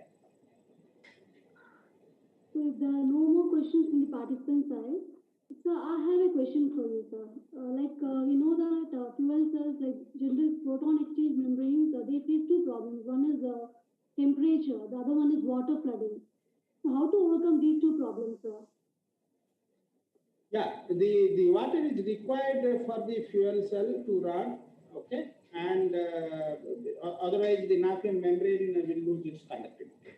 Same time, water should not be more, and water should not accumulate on the either flow channels, okay, or on the electrode, where oxygen will not pass through the channel and reach on the countryside. So you should have some kind of water management. It's all purely chemical, mechanical engineering issue. Okay, you should have some kind of water management. You should have the water should go, and you should have some kind of good design of flow field there. Okay, there should not be any residual water on the flow field side. The water should easily go out, drain out, and it should go out on the outlet.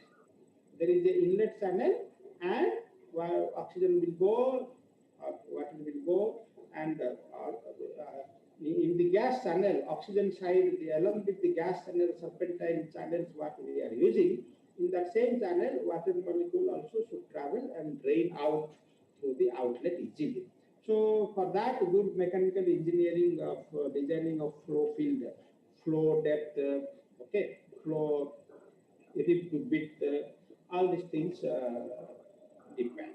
Okay, and how hydrophobic material we are using, gas diffusion layer, carbon, paper, it should be more hydrophobic. That water should not remain on the carbon surface.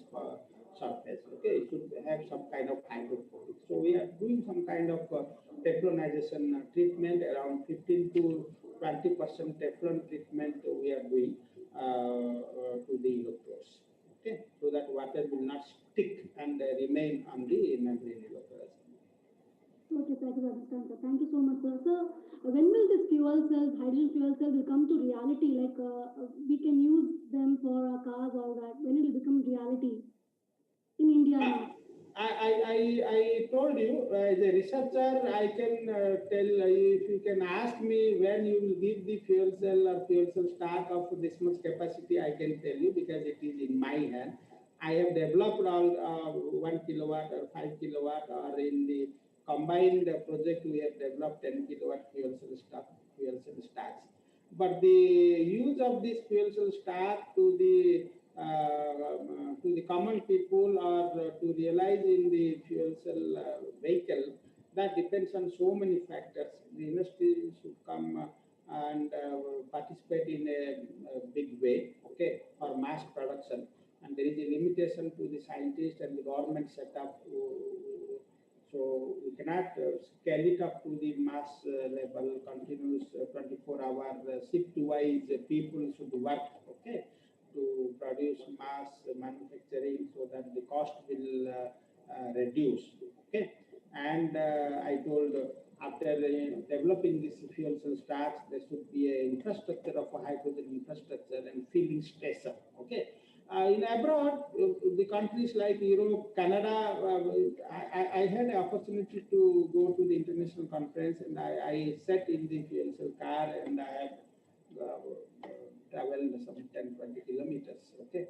And it is realized in the abroad, but our country, I think it will take time, okay. The government is planning to bring this hybrid vehicle, whether it is battery-driven vehicle or fuel cell-driven vehicle, only time only will decide, okay. And the government is taking steps, and the industries are also realizing slowly, and the problem is the industry should not think of, suppose I am investing this much money, how much I will get return tomorrow. It's not like that. It's a long-term technology, so, and we should work patiently, and combine with so many peoples, and in long term, then we will get it.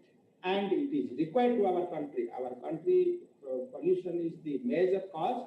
So we need this fuel cell technology, fuel cell vehicles on the road, so that we will minimize the emissions coming out from the vehicle. And you know how much petrol prices nowadays increasing. Every month it will increase. Now we are reached almost 100 rupees petrol per liter. Okay, so we will reduce the dependence of the fossil fuels what we are buying from the Gulf countries. We will reduce also. So this technology is very much important. Hydrogen economy, hydrogen infrastructure, hydrogen device is the primary focus of the government now. Several meetings are going on. Okay, sir. Very soon we should realize. Okay. Thank you very much, sir, for your valuable time and insight to the topic. I'm sure nearly 400 participants gathered here have obtained a plethora of knowledge in the field of PEM fuel cells. Thank you so much, sir, for sparing your valuable time with us. Now may I request Dr. M. Vadanaruba to introduce our next speaker for today's webinar, Dr. Anthony Rajendran, Associate Professor, Taiwan University of Technology, People's Republic of China. Vadana ma'am, it's over to you. Is it audible? Yes ma'am, clear. Very good morning to all the organizers and participants of today's webinar. I'm happy to introduce the second speaker of today's program, Dr. Anthony Rajendran. Currently, he is working as Assistant Associate Professor, Taiwan University of Technology, China. He's a Tamilian. So he did his BSc at Manonmiyam Sundanar University, Tirunelveli, and MSc Bharatidasan University, Trichy. Then received his PhD from Anna University, Chennai. He started his career as an assistant professor at St. John's College, Tirunelveli. Later, he moved to as a postdoc fellow, IIT Bombay. Then switch over to China, that is again postdoc fellow, Taiwan University of Technology, China. Then from January 2021 onwards, he joined as an associate professor, Taiwan University. His area of interest, heterogeneous catalysis, nanocatalysis, and the application of catalyst in fuel upgradation, biopolymers, then and wastewater treatment. He's a recipient of many awards. The International Young Scientist Award, NSFC from Government of China, and also recipient of many postdoc fellowship. He's a lifetime member, Chemical Research Society of India, and member American Chemical Society. And he's a referee for several international journals like Dalton's Transactions, and editorial board member of International Journal of Material Science and Applications.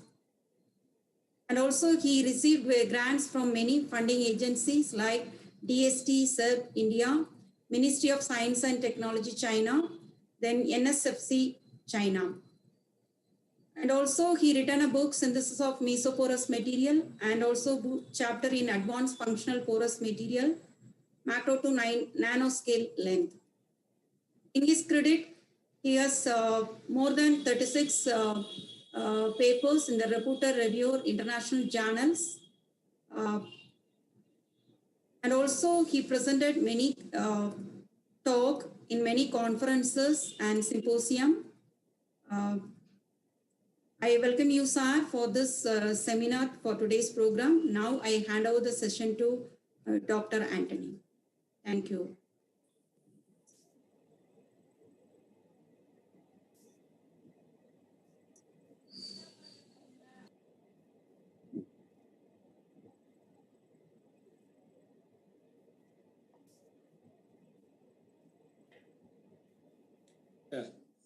Am I audible? Can I speak now? Yes, sir. Yeah, thank you. I think my slides are visible. Yes, sir.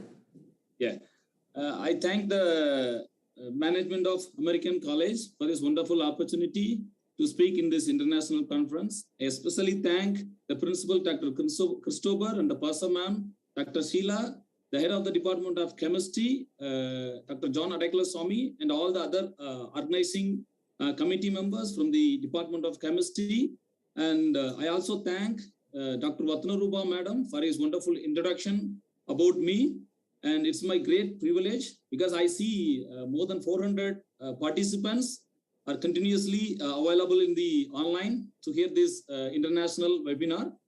So with this, I would like to start my talk on this webinar. The title of my webinar is that Catalyst designed for the oxidative desulfurization, targeting clean environment from basics to recent trends. So before that, going to the detailed study on the catalysis for the oxidative desulfurization, I would like to give the introduction about why we need the oxidative desulfurization. And the previous speaker, Dr. Saku, gave an excellent talk on a fuel cell, especially the polymer membrane-based fuel cell. That was a wonderful talk. And he also emphasized the problems of the gas emission from the use of fossil fuels, especially the diesels, the petrol, and natural gas. So he emphasized the problems of that utility of different fossil fuels. So what the difference between that talk and my talk, I would like to I would like to give the clear difference between the previous talk and my talk. And the previous talk, they entirely change the source of the energy. But what we are trying to do, we are trying to use the same fossil fuel in an environmental friendly way, which means that how we can reduce the emissions, especially the SOx emission, NOx emission, and CO2 emission. So can we control these types of emission while we use the fossil fuels? And though the development is being continuously made to bring the non-fossil fuels into the commercial applications, still we heavily depend upon the fossil fuels. I will tell you why. So let us start my talk. Am I audible? Again, I want to check. Am I audible? Yes, sir, you can proceed. Okay. Yeah. And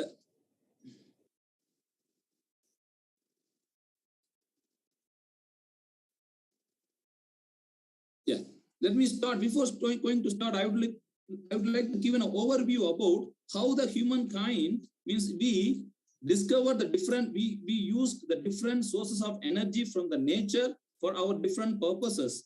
You can see from the figure, in this figure, you can see the man used a stone to harness the heat energy from the waste wood. So this is around more than before 8 lakh year it will happen. I'm not sure, even we are not sure about the exact date, but this is the first chemical energy conversion happened in the world, that chemical energy to thermal energy with the help of the stone. And after that, in the year 2000 BC, the people in China, they used coal, not in a bulk scale, but in a small scale to keep them warm during the winter season. And after the 2000 years, around 200 AD, both the Greeks and Romans, they started a small water wheels. They built these water wheels on the small running streams. From that, we convert the kinetic energy of the water into some kind of potential, some kind of other energy to do some work.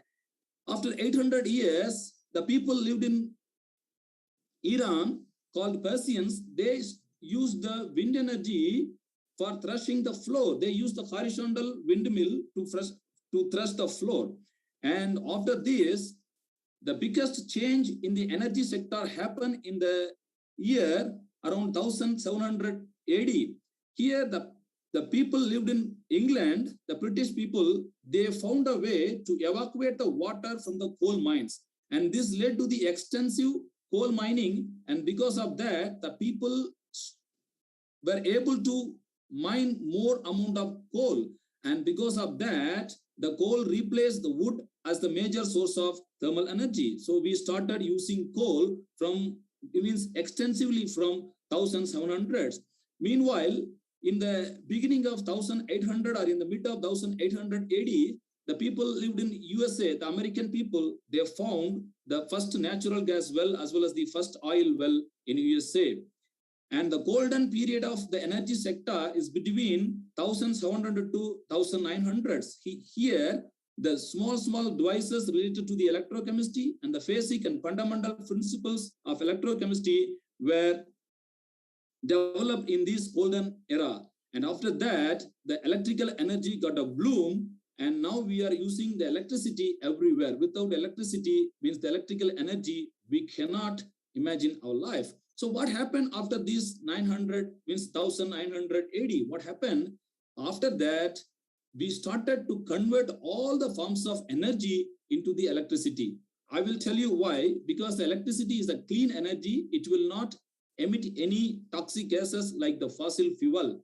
And we also used solar cell based upon the Edmund Pecquerel photovoltaic effect and Albert Einstein photoelectric effect. And combined this, the first solar cell was developed in the year 1941. And also after the discovery of X-rays in the year 1895, the people also started using the nuclear power, means the radiation, how we can use the radiation other than the sunlight to harness the electricity. So I will tell you the major problem of utilizing the fossil fuels is environmental pollution. And why we prefer electricity is because it produces the clean energy. But I will tell you why still we need the fossil fuels. Yeah, and the basis of the different energy sources we discussed in the previous slide, we can classify those energy sources into renewable as well as the non-renewable energy sources. I can tell you why we still depend on fossil fuels, because the energy from non-fossil sources is still in the early stage. And the materials and the equipments related to the conversion of or the storage of energy from the fossil fuel sources is still in the early stage, and it is expensive. And whereas if you take the fossil fuel sources, the conversion of energy or the harnessing energy from the fossil fuel sources is traditional, and it is already established in the industries. That is why it takes time to migrate from fossil fuels to the non-fossil sources. And also the fact is that you can see that this is the world energy consumption in the year 2018. You can see that almost more than 80% of the energy has been consumed from the fossil sources. And the energy prediction, the forecast says that even in the year 2050, though the renewable energy sources occupy, the occupancy of the renewable energy sources in the energy sector increases from 15 to 30%, still the fossil fuel sources occupy the majority of the energy sector, around 70% even in the year 2050. So what we need to do, definitely we should move forward to the non-fossil sources, but between this year, is it possible to use the fossil fuel sources in an efficient manner, which means that can we reduce the emission of the gases like carbon dioxide or SOx gases, NOx gases while using the fossil fuel sources. So this is our main area of the research, and what we focus, how to control the SOx gases, means how to curb the how to control or mitigate the SOx emission while we combusting the fossil fuel sources. You can see that the three major types of fossil fuel sources are natural gas, coal, and crude oil. The processing of natural gas is relatively easy as compared to crude oil and coal. You can see that this is the crude oil, the sample of crude oil, and these are the four types of coal. The first one is anthracite. This is subbituminous and bituminous and lignite. You know that anthracite has the largest amount of carbon and it is high quality. So we cannot use this fossil fuel sources as such as the diesels or petrols. We need to remove the metal contents contained in these fossil fuel sources and the water content, and we need to remove all the sulfur, nitrogen, because this will decrease the efficiency, the energy efficiency of the fuel sources, as well as this will lead to the unwanted pollution to the environment. So we need to process this crude oil and coal to convert them into chemicals or the fuels. And why do we need this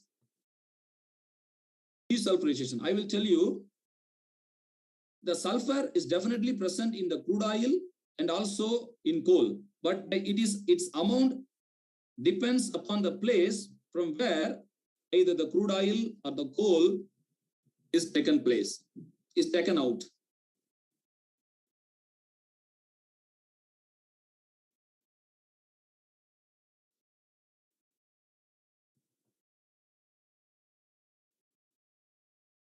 Yeah, so why we need to remove the sulfur? Because if sulfur is present in crude oil or in coal, when we combust that type of fuel feedstocks, what happens?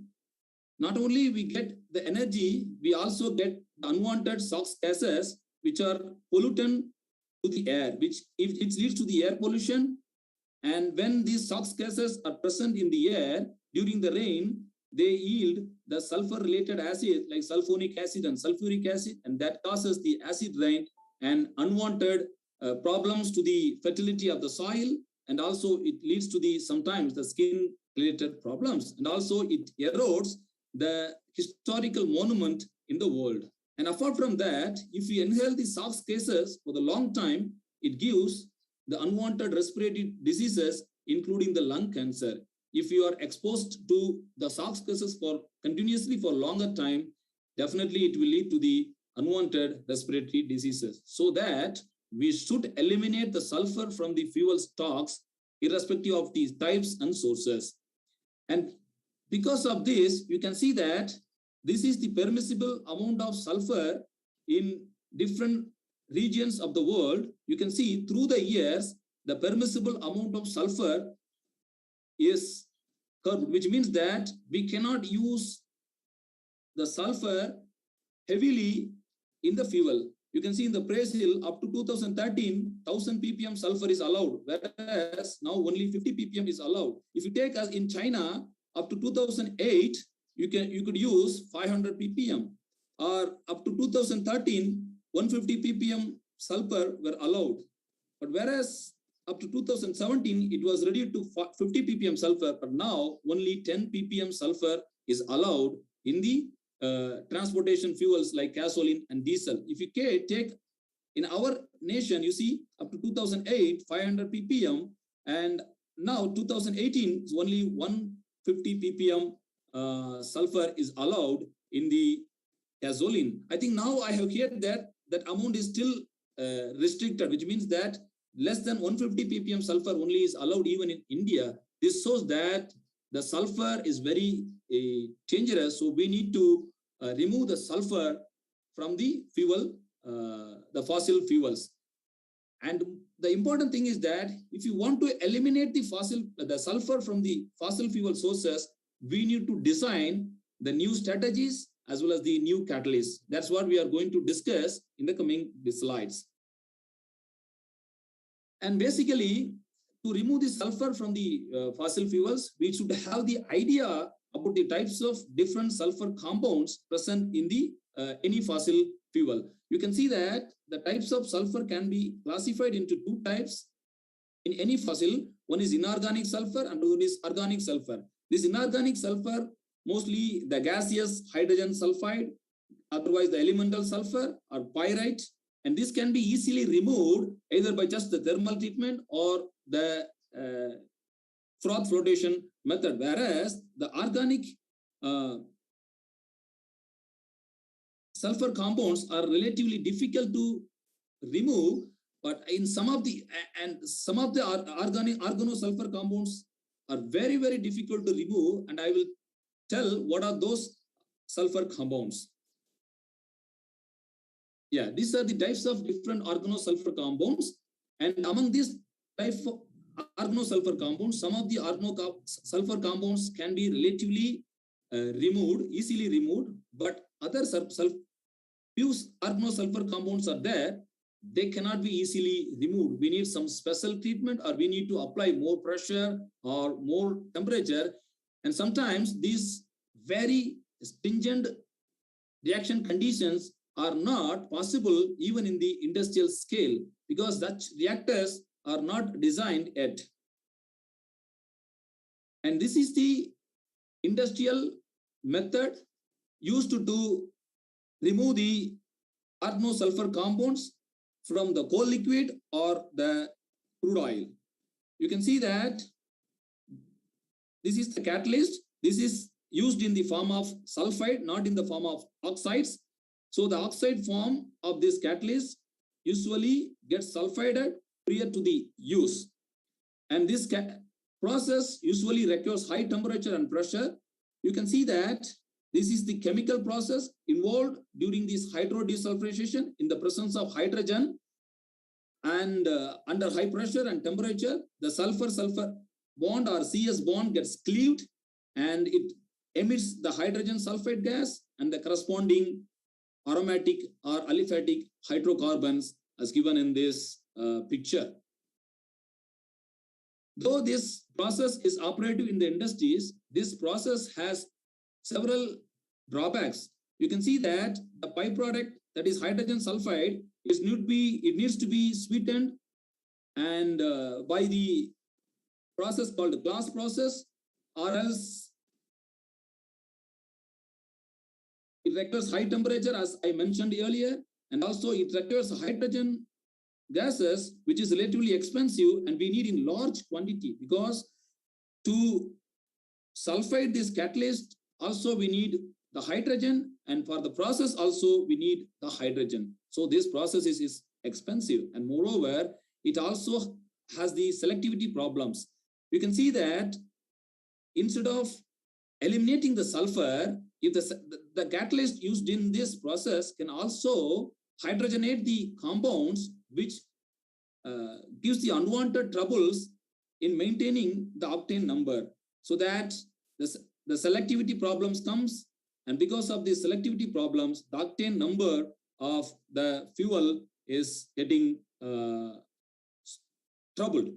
And above all, this type of catalyst is not very efficient in removing the refractory sulfur compounds like dibenzodiazepine. If the dibenzodiazepines are substituted, then the removal of those compounds is very, very difficult. So because of this reason, because of this catalyst and this industrial catalyst is not very efficient in removing this type of refractory sulfur compounds, it is very difficult to produce the fossil fuel sources, or means the petrol or diesel and some other fossil fuels with the very less amount of sulfur, means 10 ppm sulfur. We need to have either the advanced catalyst or we need to change the other process. And the unwanted fact, the unfortunate fact is that in the fossil fuels, more than 50% of the sulfur compounds belong to these refractory sulfur compounds. So that this industrial problem is not highly recommended to produce the fuels with the zero sulfur content or the very, very low content. So that we need to find an alternate method to replace this hydrodesulfurization or to work along with hydrodesulfurization. Let us look what are the other desulfurization methods so far available in the literature. But I need to also tell that only this method is so far available in the industries. So these are the other desulfurization methods that can be broadly classified into three types. The one is oxidative desulfurization methods. In this method, the sulfur is converted into sulfone. More than 3 ampere or 4 ampere hydrogen pressure it requires. So that are the advantages. But compared to all these three methods, oxidative desulfurization is relatively advantageous. Because you know why? Because the product separation in this case is very, very easy, and the catalyst preparation is also easy. We have more number of catalysts for the oxidative desulfurization process. So we can choose the best one, and I will tell you in the next slides how we can choose the best catalyst. And if you see that the removal of these oxidized compounds can be easily done with the use of solvents which vary in their polarity as related to the fuel oil.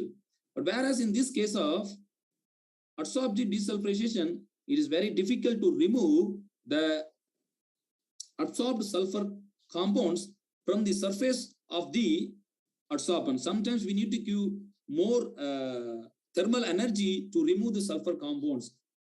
And that thermal treatment may also disturb the stability of the adsorbent, which hampers the utility of adsorbent in the next cycle. So this is the problem with the adsorptive desulfurization, and also there is the selectivity problem in adsorptive desulfurization. The main important problem in biodesulfurization is that the storage of microbes in the industrial scale is difficult because they can get easily contaminated. So it's very difficult, and their reusability is also quite difficult as compared to the solid oxidative desulfurization catalyst and adsorptive desulfurization sorbents. So I think based on this view, we are focusing on oxidative desulfurization. Let us see the contents of oxidative desulfurization. What are the important elements we require to conduct the oxidative desulfurization? Yeah, this is the oxidative desulfurization. You can see that initially the sulfur is oxidized into sulfoxide, and then sequentially the sulfoxide is oxidized into sulfone, and that is the final product. And fundamentally speaking, the two oxygen atoms are ordered to sulfur, and the two oxygens are ordered from the oxidizing agent. I will tell you what are the different oxidizing agents used so far to conduct this oxidative desulfurization. And also I should tell that this oxidative desulfurization can happen without the use of catalyst. We can conduct this oxidative desulfurization even without the need of catalyst, but that requires a lot of time and also a lot of energy. But if you use the catalyst, this catalyst, the reaction time can be shortened. And you can see that according to the very basic catalytic energy profile, when we use the catalyst, the energy barrier will be decreased, and then the reaction will happen easily. And so we need the oxidant and then the catalyst. And after that, when we use the catalyst and the oxidant, what will form? This sulfone will form. And this sulfone cannot be kept in the oil. If it's kept in the oil, it will reduce the efficiency of the oil, or also at higher temperature, it can lead to the unwanted side reaction. So that we need to remove this sulfone. For that, we can use the extractant like acetonitrile, which has the different polarity than the fuel oil, because this compound is polar and our oil is not polar. I will discuss the details in the coming slides.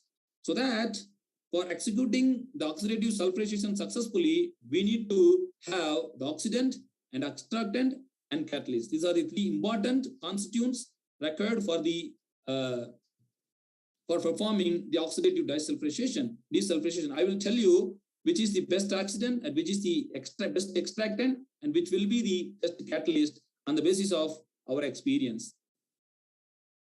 And you can see that these are the different oxidants used in the oxidative desulfurization. They can be broadly classified into inorganic as well as organic oxidants. You can see that in this case of inorganic oxidants, the molecular oxygen, hydrogen peroxide, ozone, and perchlorate, these are the important inorganic oxidants. Among these four, hydrogen peroxide and molecular oxygen are repeatedly used. And because this ozone is expensive and is not very abundant in our nature, and you see that sodium perchlorate, this is toxic and may lead to some unwanted side products. If you compare the molecular oxygen and hydrogen peroxide, then they seem very, very attractive because they are abundant and they are also cheap. Relatively, hydrogen peroxide and molecular oxygen, they have both advantages as well as the disadvantages. If you take the hydrogen peroxide, though it is cheap and has more active oxygen, the problem is that even at 60%, it can get decomposed, means unproductively decomposed, which means that the catalyst cannot utilize the 100% of the hydrogen peroxide that we use. This is one of the issues in oxidative desulfurization, that conducting the oxidative desulfurization with the stoichiometric ratio of hydrogen peroxide. That is one of the major issues in oxidative desulfurization. Whereas if you take the molecular oxygen, it is cheap and it is abundant in the atmosphere. But the problem is that it requires normally the higher energy to break this oxygen bond, which means that for the activation of that molecular oxygen. So this is the problem that, and the people are now trying to solve these problems associated with the oxidants by designing the special catalyst, the efficient catalyst that we will discuss one by one. And if you take the organic solvents, these solvents can also be used, but the problem is that they will give you the unwanted side products, and also they also relatively require higher temperature for the activation as compared to the hydrogen peroxide. And also we can, on the basis of the physical state, which means the physical phase, we can classify the oxidants into three types, which means that the two-phase liquid system, that is water soluble oxidants, and then single phase liquid system, with means the oil soluble oxidants. If you use the water soluble oxidants, then the polar phase and the non-polar phase will form. And if you use only like the oil soluble solvents like this human hydroperoxide, then we will have only the single phase liquid system. And if you have the gas, if you use either the ozone or molecular oxygen as the oxidant, we will have the gas liquid system with gas-based oxidants. I already told that is molecular oxygen and ozone. So in our view, the molecular oxygen and hydrogen peroxide can be used for the oxidative desulfurization because they are cheap and abundant, and they do not yield the unwanted side products like other oxidants. And depending upon the catalyst, we can use the different oxidant. I will tell you later. Yeah.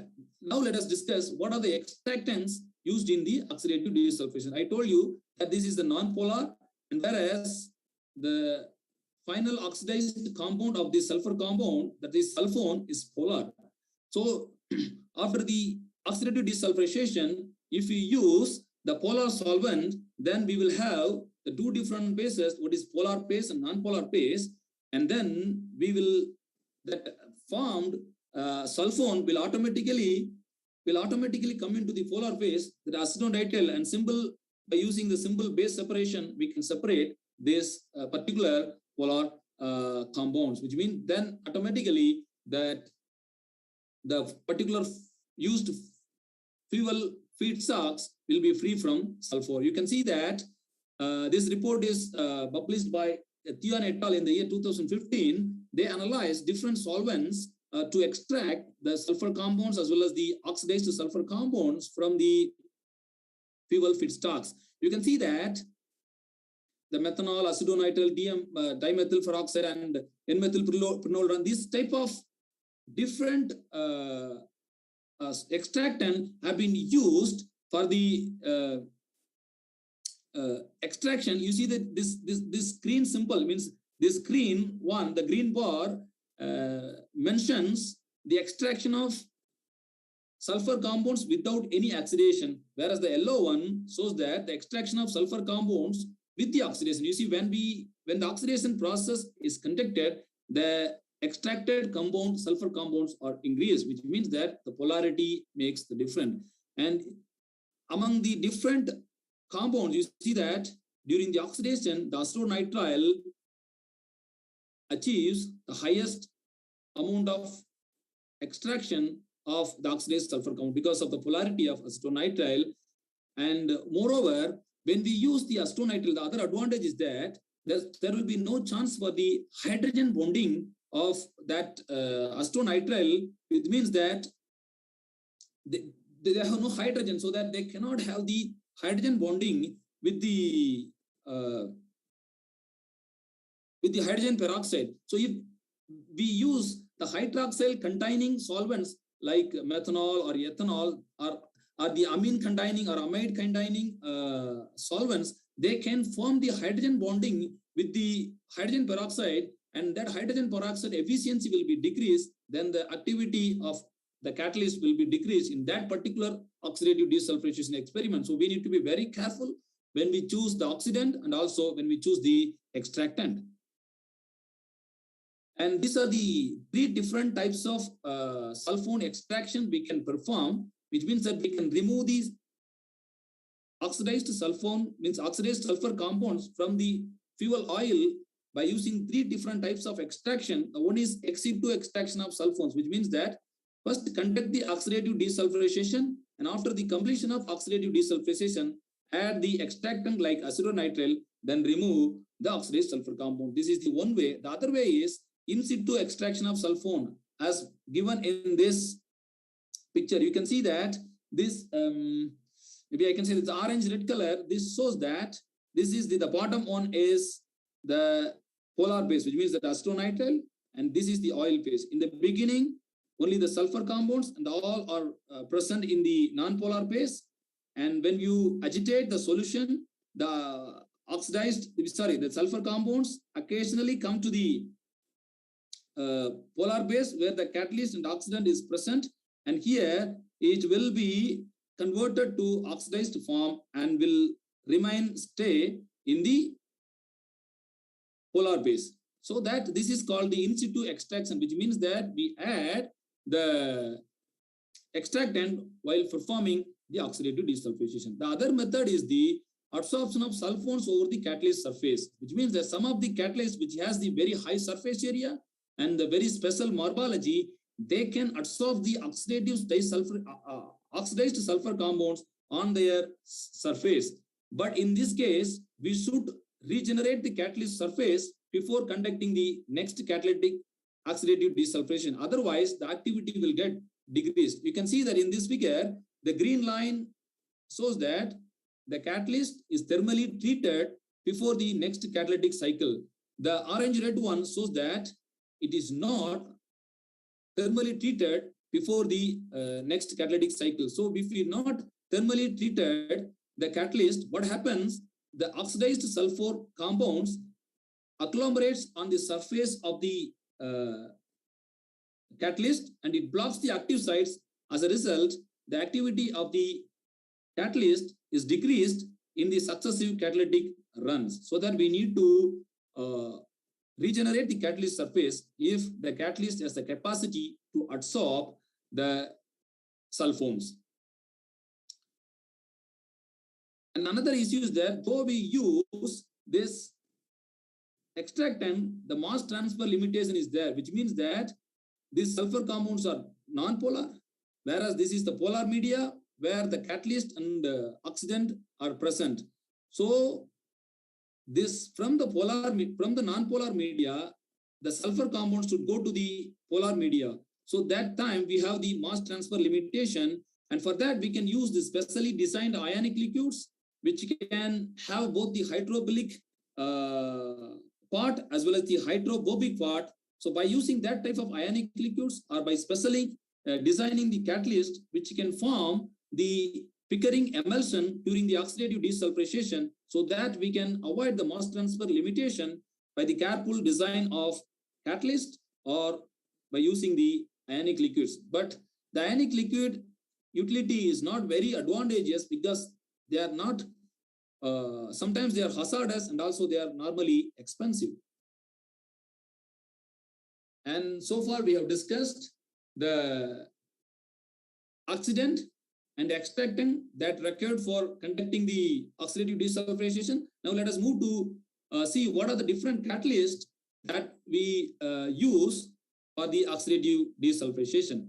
The catalysts used for the oxidative desulfurization can be broadly categorized into 2 types. The one is the metallic catalyst, where we use the metals, mostly the transition metals, and other is that non-metallic catalyst. Here we don't use any metallic active sites.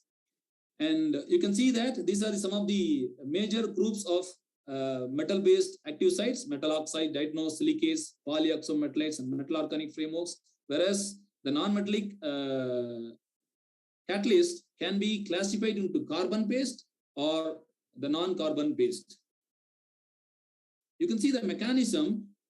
Almost all these metal-based catalysts, they oxidize, they promote the oxidative desulphurization to the metal peroxo mechanism as depicted here. They first initially form the metal peroxo complex, and that from that metal peroxo complex, the oxygen will be transferred to the sulfur compound, and initially the sulfoxide is formed, and then again the oxygen transfer from the formed metal peroxo to the sulfoxide, the sulfone is formed. Whereas in the carbon-based, the superoxide radical ion is formed. And I also want to tell that so far for the non-metallic catalyst, mostly the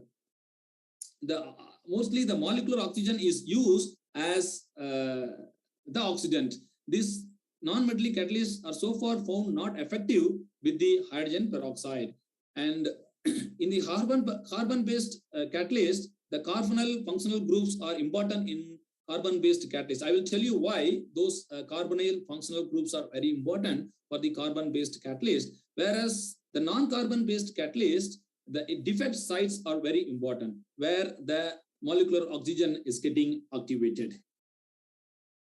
And apart from this metal peroxo mechanism, the metallic-based catalyst can also follow the radical mechanism when we use that metal molecular oxygen as the oxidant. Let us see the different types of catalysts one by one. The metal oxides, the transition metal oxides like molybdenum oxide or tungsten oxides, these types of, or vanadium oxide or manganese oxide. There are a lot of metal oxides are known for the oxidation catalyst. The advantage is that they can be easily synthesized. And another advantage is that the metal oxides can be utilized as the heterogeneous catalyst without the necessity of any support. For example, other like in noble metals or some of the other catalysts normally use need the support, but these metal oxides can itself act as the support as well as the active sites, and that is the advantage of the metal oxide. But however, though these metal oxides do not require the additional support, it is better to use the support, because when we use the support enhance the dispersion of metal oxide active sites, and the active surface area is increased, and it will lead to the higher activity. And as I already mentioned, the tungsten oxide and molybdenum oxides are mostly used as oxidative desulphurization catalyst. And the other advantages about the metal oxides, they are mostly stable and can be easily synthesized. I already mentioned that things. And while we synthesize the metal oxide catalyst, we need to take care of few important things. I will tell you one by one. The first one is the textural properties, and these major factors are these major characteristics are mainly controlled by the utilization of supports. For example, here they use the different silica support, which has the first property is textural properties. By controlling the textural properties of the support, we can control the activity of metal oxides in the oxidative desulphurization. Here you can use that the highly porous silicon dioxide mesoporous nanowires have been synthesized and utilized as the catalyst support to produce the highly dispersed alba-based molybdenum trioxide. You can see that molybdenum trioxide, you see these small molybdenum trioxide clusters, they are nicely dispersed on the three-dimensional networks of mesoporous silica nanowires. And because of that, the highest activities is accomplished, and moreover, as it has the highest surface area and highest and very good mesoporosity, the oxidized sulfones can be easily absorbed over the surface of this support, and by simply washing before the next catalytic run, this catalyst surface can be easily improved.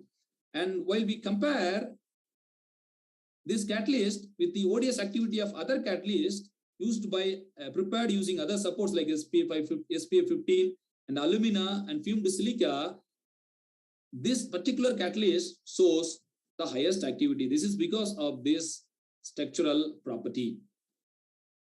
The other important feature is that the size of the active site. For controlling the size of the active site, as Dr. Saku mentioned, the support with higher surface area is important, because that higher surface area can lead to the formation of highly dispersed active species.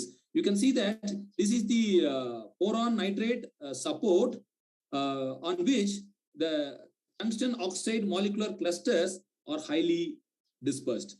And another important thing, besides the surface area, we also need to control the amount of active sites, which means that the weight percentage of the active species over that support. Here, when we use the 2% of the active sites, you see the active sites are dispersed. When we increase the active sites up to 5%, still we get the good dispersion. But when we increase the active sites weight percentage further up to 10%, you can see the active sites get agglomerated. So it is not too. So we need to optimize the record weight percentage, the optimum weight percentage of the active species, which means the metal oxide species, while preparing the catalyst. You can see that as clearly from this figure. You see, while we use 5% of tungsten oxide over the boron nitrate, we obtain the maximum catalytic activity, means maximum oxidative desulfurization activity than the rest. Okay, that is very important. So dispersion as well as the amount and is very important, and especially the size of these active species are determined by the surface area and the amount of that is the weight percentage of the. The next is the morphology. The morphology also plays the very important role. This I already explained when we discussed about the absorption of the oxidized sulfur compounds over the surface of the catalyst. So this I already explained because of this hollow graphitic carbon nanofibers here used, and there they used molybdenum. There they used the silica nanowire. Here they use the hollow graphitic carbon nanowire. You can see that inside the hollow graphitic nanowire, you can see how beautifully the molybdenum dioxide cluster is sitting, and it shows the highest higher activity, and it has a very good porosity, so that the TPT molecules can nicely go and react with this molybdenum dioxide cluster and get out as the oxidized sulfur compounds. Here also we don't need the extraction, the special extractant. The sulfone compounds can be easily adsorbed on the surface of the catalyst, and by the thermal treatment they can be eliminated and maintain the activity. Another important thing we need to consider while preparing the metal oxide catalyst is the multimetallic active sites. The multimetallic active sites are advantageous. In this case, for example, the synergism is happening while we use the ceria and molybdenum-based mixed metal oxide. Generally, the molybdenum-based oxides are not very familiar in activating the molecular oxygen as compared to the activation of hydrogen peroxide. These molybdenum oxides can easily oxidize or activate the hydrogen peroxide, whereas they cannot easily activate the hydrogen molecular oxygen. But whereas when we use the bimetallic oxide, you see this oxygen is converted to superoxide ion by this ceria, and this superoxide ion immediately utilized by the molybdenum sites, and then that oxygen is transferred to the sulfur compounds. As a result, the sulfone is formed. You can see that from the result. When we use the mixed metal oxide, it shows that the higher activity, 100% activity is achieved. Whereas when we use the mono metal oxide, the activity is very poor. Or when we prepare the bimetallic oxide by simply physically mixing, the activity is not much. Because when we make the catalyst by the physical mixture, what happens? The vicinity of the ceria and molybdenum are are not attained, which means that the cerium sites and the molybdenum sites are not closer in the physically mixed catalyzed, so that the activity is poor when we use the physically mixed oxides. Okay, let us move on to the next catalyst type, that is titanosilicate. We all know that the titanosilicate, especially the titanosilicate 1, is the very good catalyst, because it can efficiently activate the hydrogen peroxide by forming the titanium peroxo complex. But the problem is that the traditional or the conventional DS1 is microporous, so that it cannot show the better performance as oxidative desulphurization catalyst, while the bulky sulfur compounds like dibenzodiazepine or the substituted dibenzodiazepines are used. So that we need to design the titanosilicate with mesoporosity or bimodal porosity for accomplishing the efficient oxidative desulphurization catalyst. The bimodal porosity can be installed in that conventional titanosilicate by using the suitable surfactants. You can see that this is the traditional titanium silicate, and this is titanium beta silicate. You can see that this is titanium MCM41, which has the mesoporosity, but here you can see that the mesoporosity is not here, so that we need to install the mesoporosity. So how we can install the mesoporosity? The one possible way is the utility of surfactant. You can see that in this case, the surfactant is used, that is the Triton X100. When they use the surfactant, it forms the micelles, and because of these micelles, when we remove the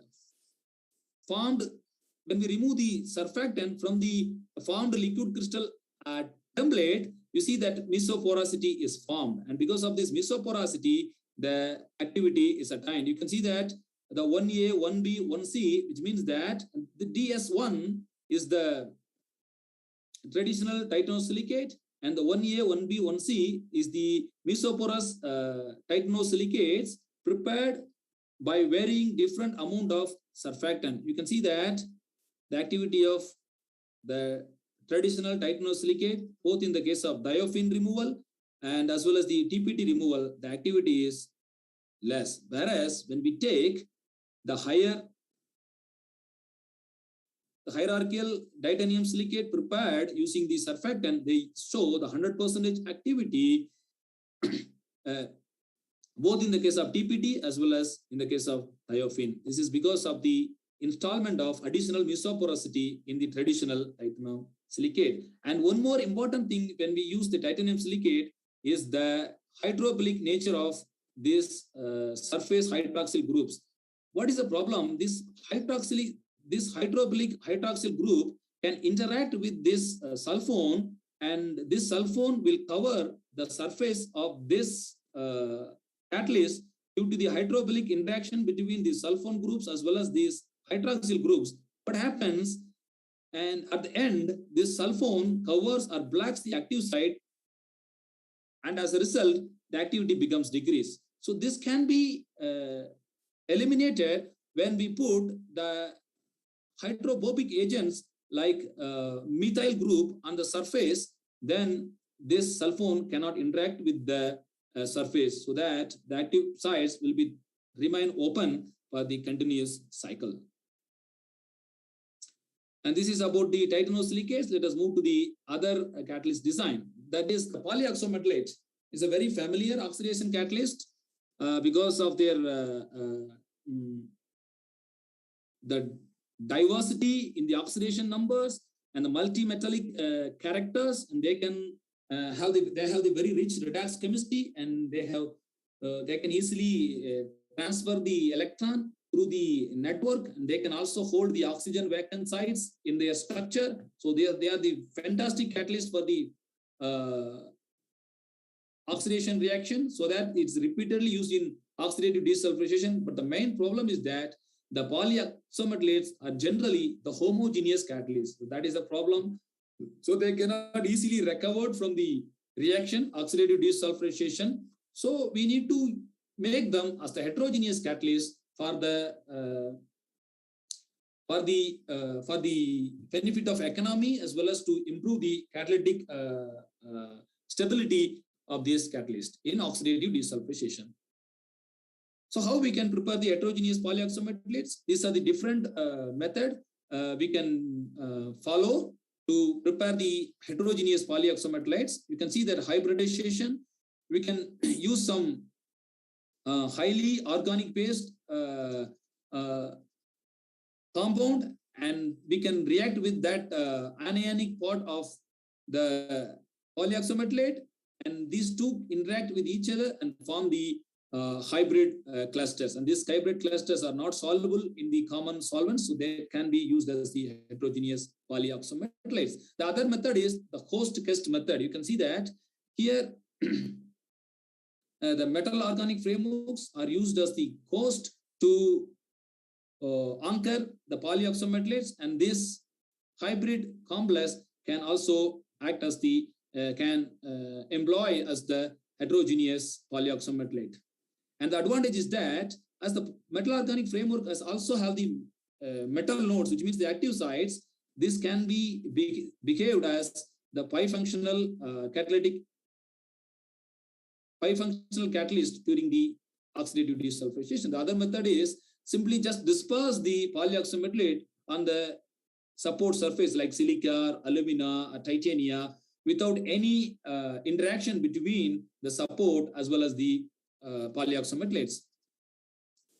And the other is that we can prepare the heterogeneous polyoxymetalates by supporting them over the surface with the utility of some kind of interaction. What is the importance of this interaction? This interaction is advantageous because if we do not have the interaction between the support as well as the polyoxymetalates during the course of oxidative desulfurization, this catalytic active sites, I mean the polyoxymetalates, can be removed from the surface of the catalyst, and then the next site, in the next cycle, the activity will be decreased because already we have lost some of the polyoxymetalates by leaching in the reaction.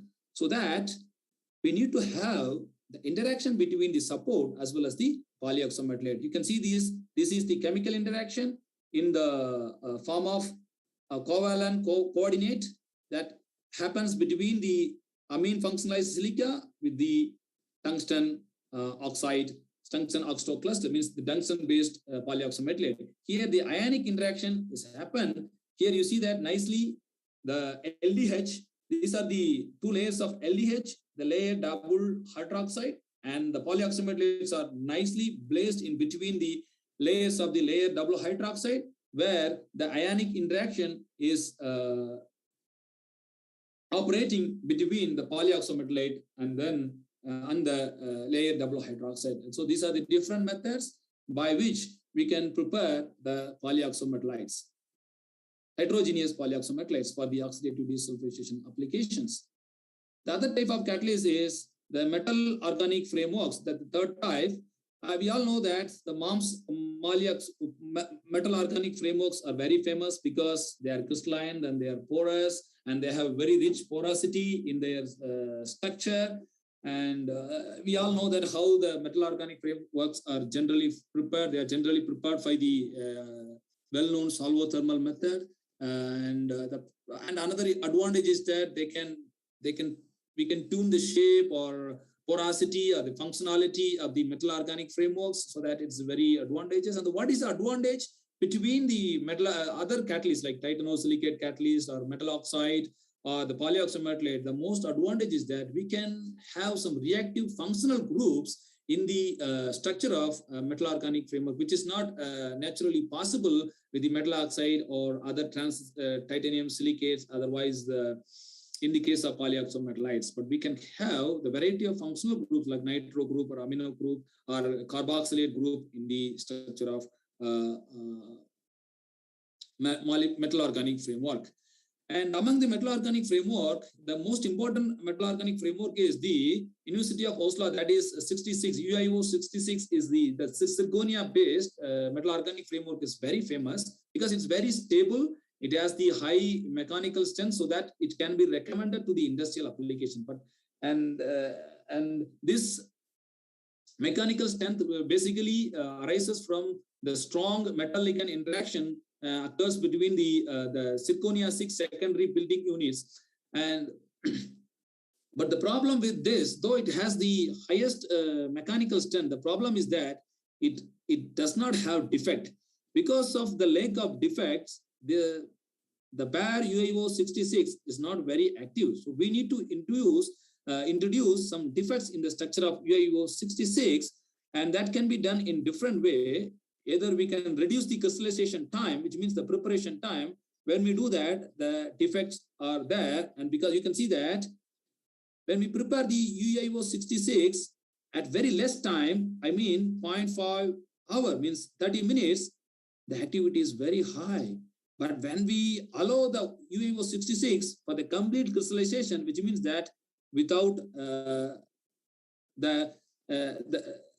without the defect, you see the activity is very, very poor. So that the defect is very important. The defect can also accomplished without using any crystallizing agent like HCl or modulator like perfluoric acid. You can see that still when we don't use the crystallization agent, the defects are there, the activity is high. But when we use that, the crystallization agent and modulator, the activity is less.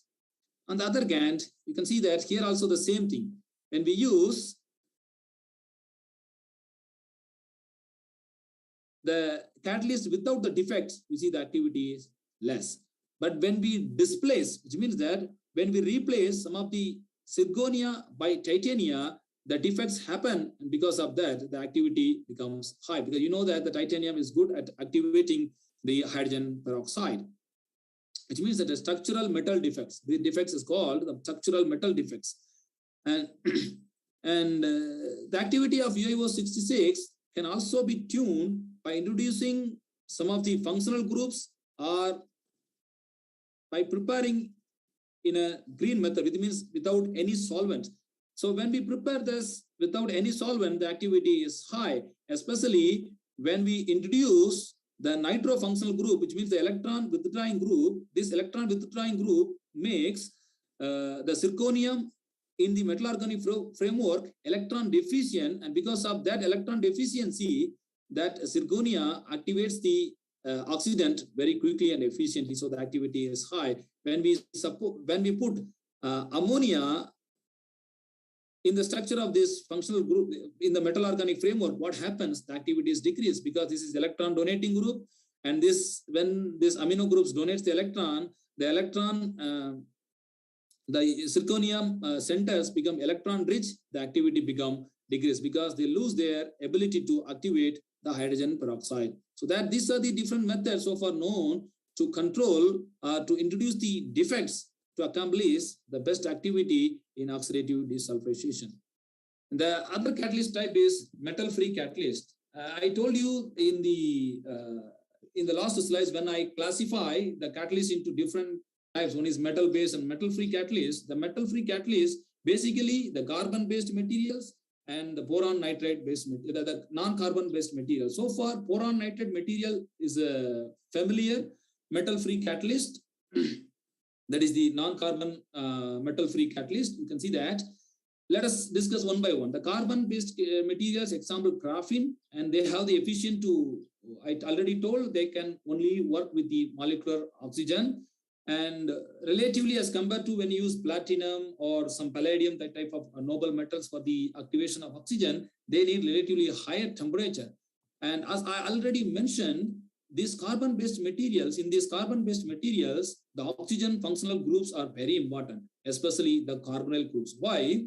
If these carbonyl groups are less or not present, then that particular carbon material cannot show any activity in ODS.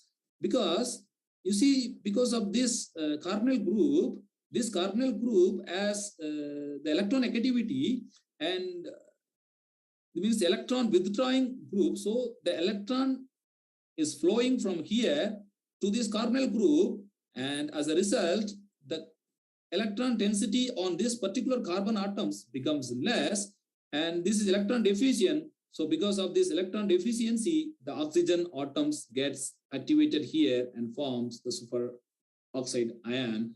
and because of that superoxide ion, the oxidation is occurred. So that the carbonyl groups are very important while we use the carbon-based metal-free catalyst. And while we use the non-carbon-based metal-free catalyst like boron nitride materials, the important thing is the defect site. We need to take care of the defect sites. In the boron nitride material, there are 5 types of types of defect site: the six Sag boron defects, the 6 Sag nitrogen defects, the boron vacancy defect, the nitrogen vacant defect, and the armchair vacant defect. This can also these can all absorb the oxygen. So this can all have, so this all the defect sites can show the activity, but not only the absorption is important, this defect site should have the ability to desorb the absorbed oxygen. Then only that oxygen can go to the sulfur to promote the oxidative desulphurization. If these defect sites have the strong absorption over the oxygen, then the oxidative desulphurization rate will be very decreased. So that on the basis of absorption as well as the desorption, you can see that the 6 Sag boron sites are the very good defect sites, or means very good efficient sites. They can both absorb as well as desorb efficiently the oxygen species, so that they can conduct the oxidative desulphurization more efficiently than all other defect sites. And so these are the different catalyst types so far utilized for oxidative desulphurization. So let us move to the mass transfer limitation and solutions. So I already told you these are some of the very important problems, because the oxidative desulphurization is involving 2 different bases. One is polar base and one is a non-polar base. So in the polar base, the catalyst and the oxidant is there. In the non-polar base, the sulfur compounds are there. So these sulfur compounds